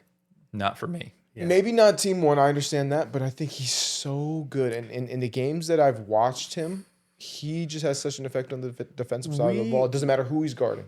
He seems undersized, but he always has an effect. We agree on Wemby and Chet. The other 3 are toss-ups. Okay. That's fair enough. Again, first team, it's very subjective. Yeah. Yeah. Ready for my 5? Let's see it. Here are my next 5. So I've gone for Bam Adebayo, Rudy Gobert, Chet Holmgren, Evan Mobley, and Victor Wembanyama. Okay, fair. Me and Tyler have 3 matching. That includes Rudy, because Gio doesn't believe in him. I don't believe him. Mobley and Adebayo are not in my first team. Really? There's 2 others. That's interesting. Because, yeah, I feel like Bam deserves it. He's been having a good season on the defensive side of the ball. Evan Mobley's always just a good defender. And the other 3 were in my Yeah. Rookie of the Year. So, Anthony, ready for your 5? Good. Read your 5. So, this is a whole Thunder team. This is ridiculous. SGA, Rudy, Chet, Kason Wallace, Terrible and list. Wemby. Terrible 3 list. Thunder players is diabolical. That's nuts. Kason Terrible list. Wallace is the best defender in the league right now, according to the stats. I'm fine with him being there. SGA should not be first Are team. you sure? Yes, Be very, I'm positive. very much SGA positive. first team all defense, bro. First team's crazy. I'd put Okay. I'd put Lou Dort before SGA. Jaylen Brown's a better shot than that. Maybe I would swipe up Mobley or Bam instead of SGA. Maybe, but That's it. you have to stand on business. Oh, I'm going to and stand start. on water. No, I'm going to stand on water, like Tyler says. definitely. Yeah, that's what I have. Kason, I think, squeaks in this. Kason is what Caruso is last year. No. I guess. Maybe I don't know. I think Caruso is just still the best defender on this team. Honestly, I really do think that. Yeah, He can guard anyone. Don't matter. Okay, fair enough. fair enough. But boys, it's time for the final team. All defense, second team. Antoine, you are headlining the segment. Go ahead and read your 5. Okay, yeah. Bam Adebayo, Cade Cunningham, What the? Draymond Green. Oh my gosh, you have a terrible list, yo. Evan Mobley, and Amen Thompson. No Scotty Barnes. 2 players should not be unfortunately. on there. How is Cade on there above Scotty Barnes? Cade's nuts, by the way. Why is Cade on Cade there? is nuts, seriously? Why is Cade on there? He's not a All defender. defense, bro. Ooh. Okay, maybe we'll put Scotty Barnes in. Oh my gosh. Maybe. This guy. But that's kind of crazy, bro. Let me just read mine so we can just quickly. The only move crazy one past is this. Cade. Yeah, Cade's Okay. crazy in my So opinion. is Dre. Interesting. No, I don't think Draymond's that crazy. Okay. No, I think forget. he makes I forgot who they played the other night. But Draymond like clamped up someone in the clutch. Cat. well, Cat and him got It was into a either big Cat. argument. I think it was either Cat or Şengün. It was one of the two. Yeah. I'm pretty sure But- Cat popped off against Draymond in that game. No, No, he didn't. What Cat did was he do? terrible. He was dropped like 28 points. he was frustrated the whole night. Cat had, Was he? he? Also had like 3 fouls in the Yeah. first quarter. Yeah. True. So, but Gio, read your 5. So I got Jaylen Brown, Scotty Barnes, Why is Scotty Barnes in Wait, team wait, 2? why- I'm pretty sure I swapped him. I think Tyler. I think I mistyped my So fault. Scotty should be in team 1, and then who's the other guy that I swapped him out? Wemby? No, wait, who was it? Yeah. I'll just go back. Yeah. No. Jaylen Brown he has Jaylen Brown twice. So Jaylen Brown will go. I messed Yeah. up. Wait, Yeah, hold just on. read off your thing because we totally forgot. We Yeah. had a bit of a mix up here. So team 2. It's all the way at the bottom. Yes. Okay, so team 2 should have AJ Mitchell, Amen Thompson. Yep. Then it should have who the hell did I get? Who was it? Joe, you wrote it down. I know, but Jaden McDaniels. That was who it was. Jaden yeah. McDaniels. Then it was Mobley And Scotty? and Or was Scotty I'm first? lost, team? dude. You literally wrote it down, bro. Okay, wait. So Did I Evan put it on this Mobley- one by accident? I didn't. I don't remember where I put it. We'll just Whatever it is, it will Just be take out corrected on the Jaylen screen. Brown, It yeah. will be corrected on the screen. yeah. So Jaylen Brown's not first team. Take out Jaylen Brown and put in Jaden McDaniels, and we'll just leave it like it is. Got it. Right there. Yes. Okay. That's Got fine. it. That's fair. Sorry for the mix-up, folks. It was a little bit confusing. Yeah. But we're A-okay. I don't really have a problem with it. I think we're pretty much good. Yeah. Yeah. Solid. So, you ready for my 5? Yeah. Here are my final 5 players. I did realize I think I may have misput one of my players, but I'm not sure. I have Scotty Barnes, Draymond Green, Amen Thompson, Kason Wallace, and I put Derek White. I was flip-flopping between him and Jaden McDaniels. I don't remember who I put. I think I just put in Derek White first. So I think I'll just keep him there because I stand on business. Okay. But if anything, I think I'm probably going to swap him out for Jaden McDaniels. I would agree with that. So, Okay. Yeah. Fair. so yeah, Jaden McDaniels is my 5th player.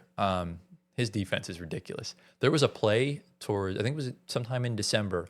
The Thunder were on a fast break, and I forgot who it was. I think SGA did like a behind-the-back pass on a fast break. Jaden McDaniels jumped, and before he even got to the ground, Kason Wallace put up the layup, and he still got up, down, and blocked it. That's insane, bro. He's crazy. Yeah, no, he's crazy. So, but yeah, I mean, Amen and Kason Wallace are amazing point of attack defenders, and Scotty and Draymond are underrated post defenders. So Yeah. we definitely do be taking that. I think we cooked. I do think we cooked, except you not putting Rudy in all defensive team at all. You don't deserve it. He does. I'm gonna put him. I'm gonna put him as your MVP. Don't do that. I have Yeah, all the you power in the should. world to do so. You do. So, but yeah, ladies and gentlemen, that concludes our 2026 Midseason Awards. Boys, how do you think that went? We That did was good. cool. We do good with these all the time, I feel like. Yeah, I enjoyed it. It was a lot of fun. Let us know Yeah. down in the comments who's your pick for MVP or whatever awards. Yeah. And what was the craziest choice out of all of us? It's definitely one of yours.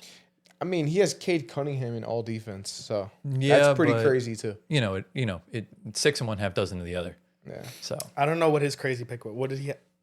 Oh, no Jokic Yes. and MVP. oh yeah, no Jokic and MVP was kind of Yeah, crazy. That's Not that crazy. He can get the flu one time and he's cooked. Okay, Like I said, whatever. Yeah. But do we have any final thoughts, questions, comments, concerns before we get into the outro? Let's rock. And with that, ladies and gentlemen, that brings us to the end of episode number 93 of the Floor Spacer podcast. Gio, G of the week, word of the week. G of the week.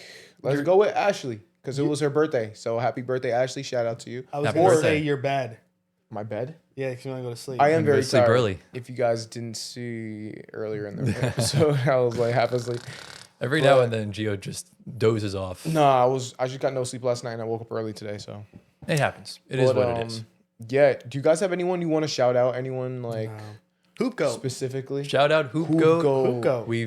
I'm not revealing anything as to why, but shout out to Hoop Goat. Shout out our Yes. friends over at Hoop Goat. And Seriously. shout out to Prince because his birthday is going to be this week. Nice. Make sure you go Ooh, wish our friend yeah. Prince a happy birthday. Yeah. He's doing a 24-hour subathon stream on his Twitch. I'm going to link it down below for you guys to go check out and join in. Shout out to Kevin as well. He lost in fantasy to me. He was 12-0 until he faced me. I told him he was going to lose. He didn't believe me. So Kevin, that one's for you, bro. And shout out to Fetty, he's winless, being up by 70 against me. I came back and won by 13. We'd take it. So he's 0-13. That's tough. Nuts. Wow. And what's the word of the week, Gio? Word of the week is gonna be Yeti because Not sponsored. Pick a different word. Ah, dang it. Pick a different word. Okay, fine. Word of the week. It could be Yeti the animal. Let's do water.